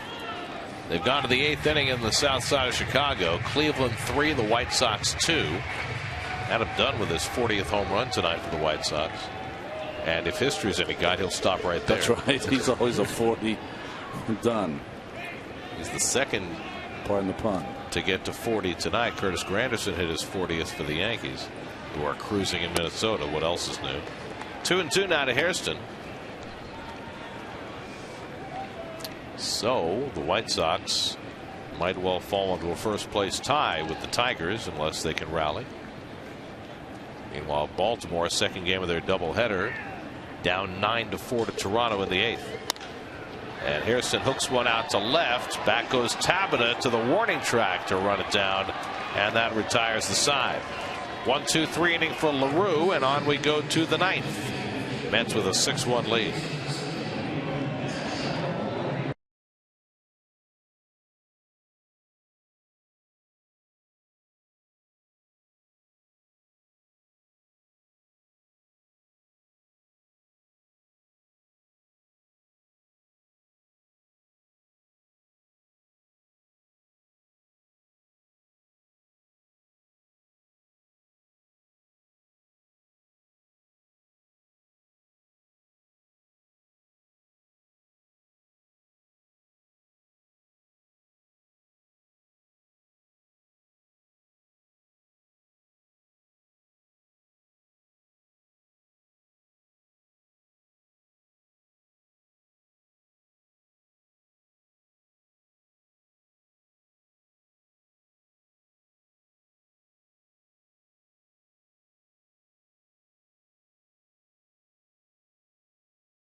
Devastating loss for the Jets. Changes in Philly, and the playoff race is updated as well. Geico Sports Night tonight after the postgame, only on SNY. A very interested hooded observer in the Mets dugout, Henry Mejia, 3 outs away from his first big league win. 3 days before Ari Dickey goes for his 20th win on Thursday. Ramon Ramirez will try and close it out for New York. Hasn't given up a run in 5 of his last 6 appearances as he's on to clean up, as he calls Tolley out before the first pitch. How can that happen? There's nobody on base. One's a fastball. Terry can't watch it. John Rauch staying busy in case the Mets need a closer. Pedro Alvarez is 0 for 3 tonight, leading off in the 9th inning for the Pirates, and he swings and misses the changeup, 0-1. Well, the Mets tonight, after winning just 4 of their first 28 home games after the All-Star break, now have a chance to win 4 straight home games. If they do, it will match their longest home winning streak of the season. Mets won their first 4 games of the year, all at home. 3-game sweep of the Braves and a win against the Nationals. And they had a 4-game sweep in June. A 4-game winning streak here. Tejada beyond the bag, throws out Alvarez by a stride, one away. In June, they swept the series from the Orioles and then won the first of the series from the Yankees for 4 straight, and they are 2 outs away from a 4-game home winning streak tonight. Mike McHenry is 1 for 3 on the night, singled back in the 2nd inning, has popped up twice since then. Travis Snider out on deck to bat for the Pirates. And if you talk to Pirate fans, Snider and his presence draw their ire. Nothing against Travis Snider personally, but the Pirates traded a very useful pitcher in Brad Lincoln to get Snider from the Blue Jays right before the trading deadline, and that has not worked out at all.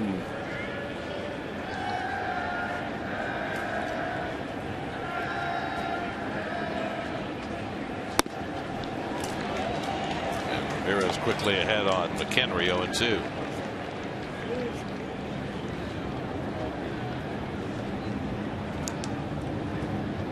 On the way for the Yankees tonight, 7 scoreless for Andy Pettitte. 6 scoreless for Andy Pettitte. Wow.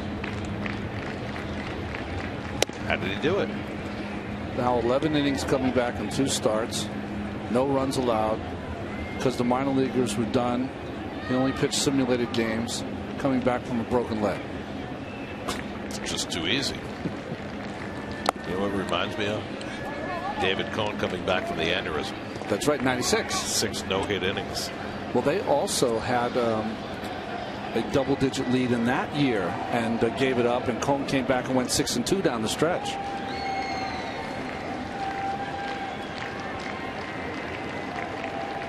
Now Ramirez with the 2-2, and it's upstairs to McHenry, a full count. Mets have gone to 7 pitchers tonight, a far cry from the 10 that they used last Thursday. Henry Mejia went 5, didn't allow a run, and now Ramirez trying to finish it up. Acosta went an inning, Hampson 2/3, Familia 2/3. Carson didn't retire a batter. Parnell got a double play from his only man, and now Ramirez in the 9th.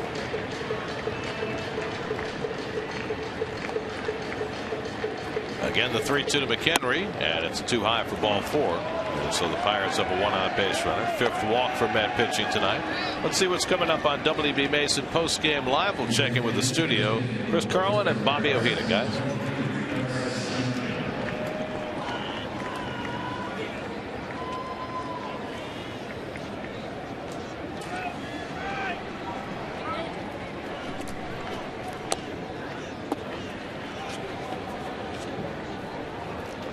Here's Travis Snider to pinch hit. Snider hitting at .248 for the year.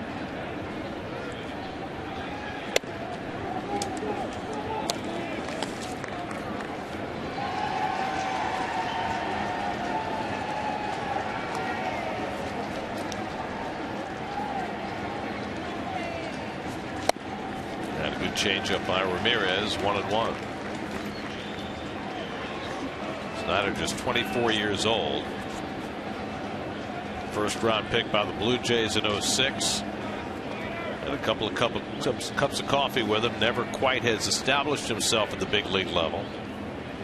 And they finally shipped him to Pittsburgh, and he hasn't done much more for the Pirates. Ball and a strike to Snider.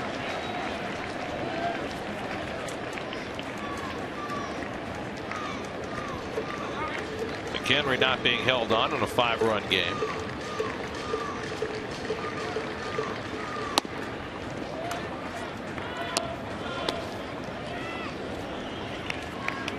Left-hand hitting outfielder named Snider with an eye. It's got to be called Duke, right? It'll take a long way, though. You got to produce before you get that the Duke moniker of royalty. Well, if you play in this town. Yeah.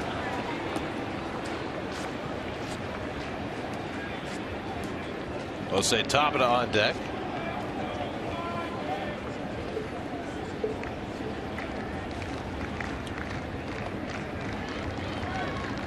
Now the 2-2, and Snider takes it low, and another full count for Ramirez.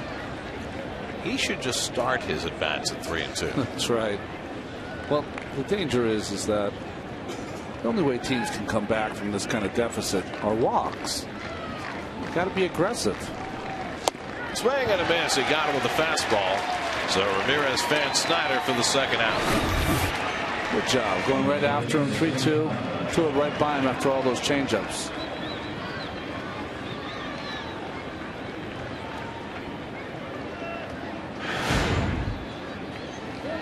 So 2 out and a runner at first.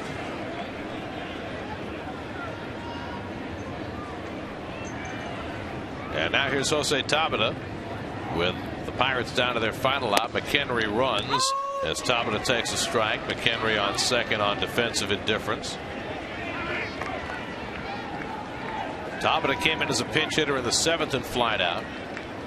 Henry Mejia anxiously awaiting that first big league win. A ball and a strike to Tabata.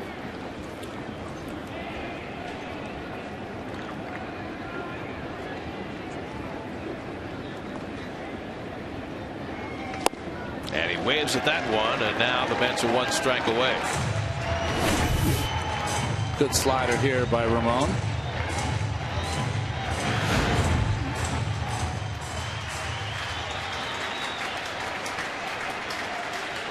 One-two.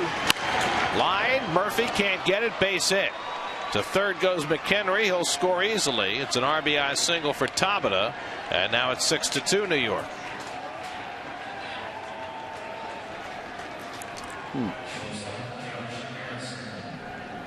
So a run is in. Well, that was nice hitting by Tabata. That ball right in the corner, stroking it the other way. See, coming out that 4-seam fastball stayed true. This is what Tabata, they've wanted him to do a lot more of, hit the ball the other way. Murphy only had to be about 8 feet tall. He would have had that. So McHenry scores, and here's Josh Harrison, who's 1 for 3 and a walk. And he takes a strike. Harrison getting the start at shortstop today after getting 4 hits yesterday against Houston. Cardinals just added 2 runs and lead the Astros 6-1 in the 7th. Down to first base. Ike Davis makes the play, and the ball game is over.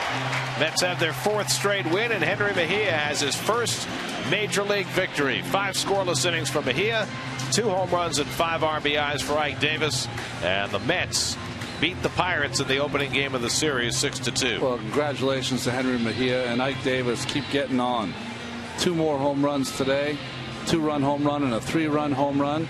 Now has 30 for the season, and the Mets have won 4 in a row at home. Mets match their longest home winning streak of the year as we look at the game summary presented by Astoria Federal Savings. Henry Mejia was 0-5 in his big league career. No more. He gets that elusive first big league win in his 2nd start of the season. 5 scoreless for him tonight, and Ike Davis with the huge night to get him to 30 home runs for the year. New York Mets baseball on SNY is brought to you by Hyundai. Hurry into your local Hyundai dealer now. The savings at every turn sales event and great prices end October 1st. By AT&T, rethink possible. By the all-new Mazda CX-5 with 35 highway miles per gallon. And by Partners Executive Transportation, driving you around the world. Final score tonight, the Mets 6 and the Pirates 2. Game 2 of this series tomorrow night. Colin McHugh pitches for the Mets. Lefty Randy Rodriguez goes for the Pirates. Our coverage begins on SNY at 6:30. Now for Ron Darling, Kevin Burkhardt, and our entire SNY crew, I'm Gary Cohen at Citi Field. Time for WB Mason post-game live. Let's join Chris Carlin and Bobby Ojeda in the studio. Take it away, guys.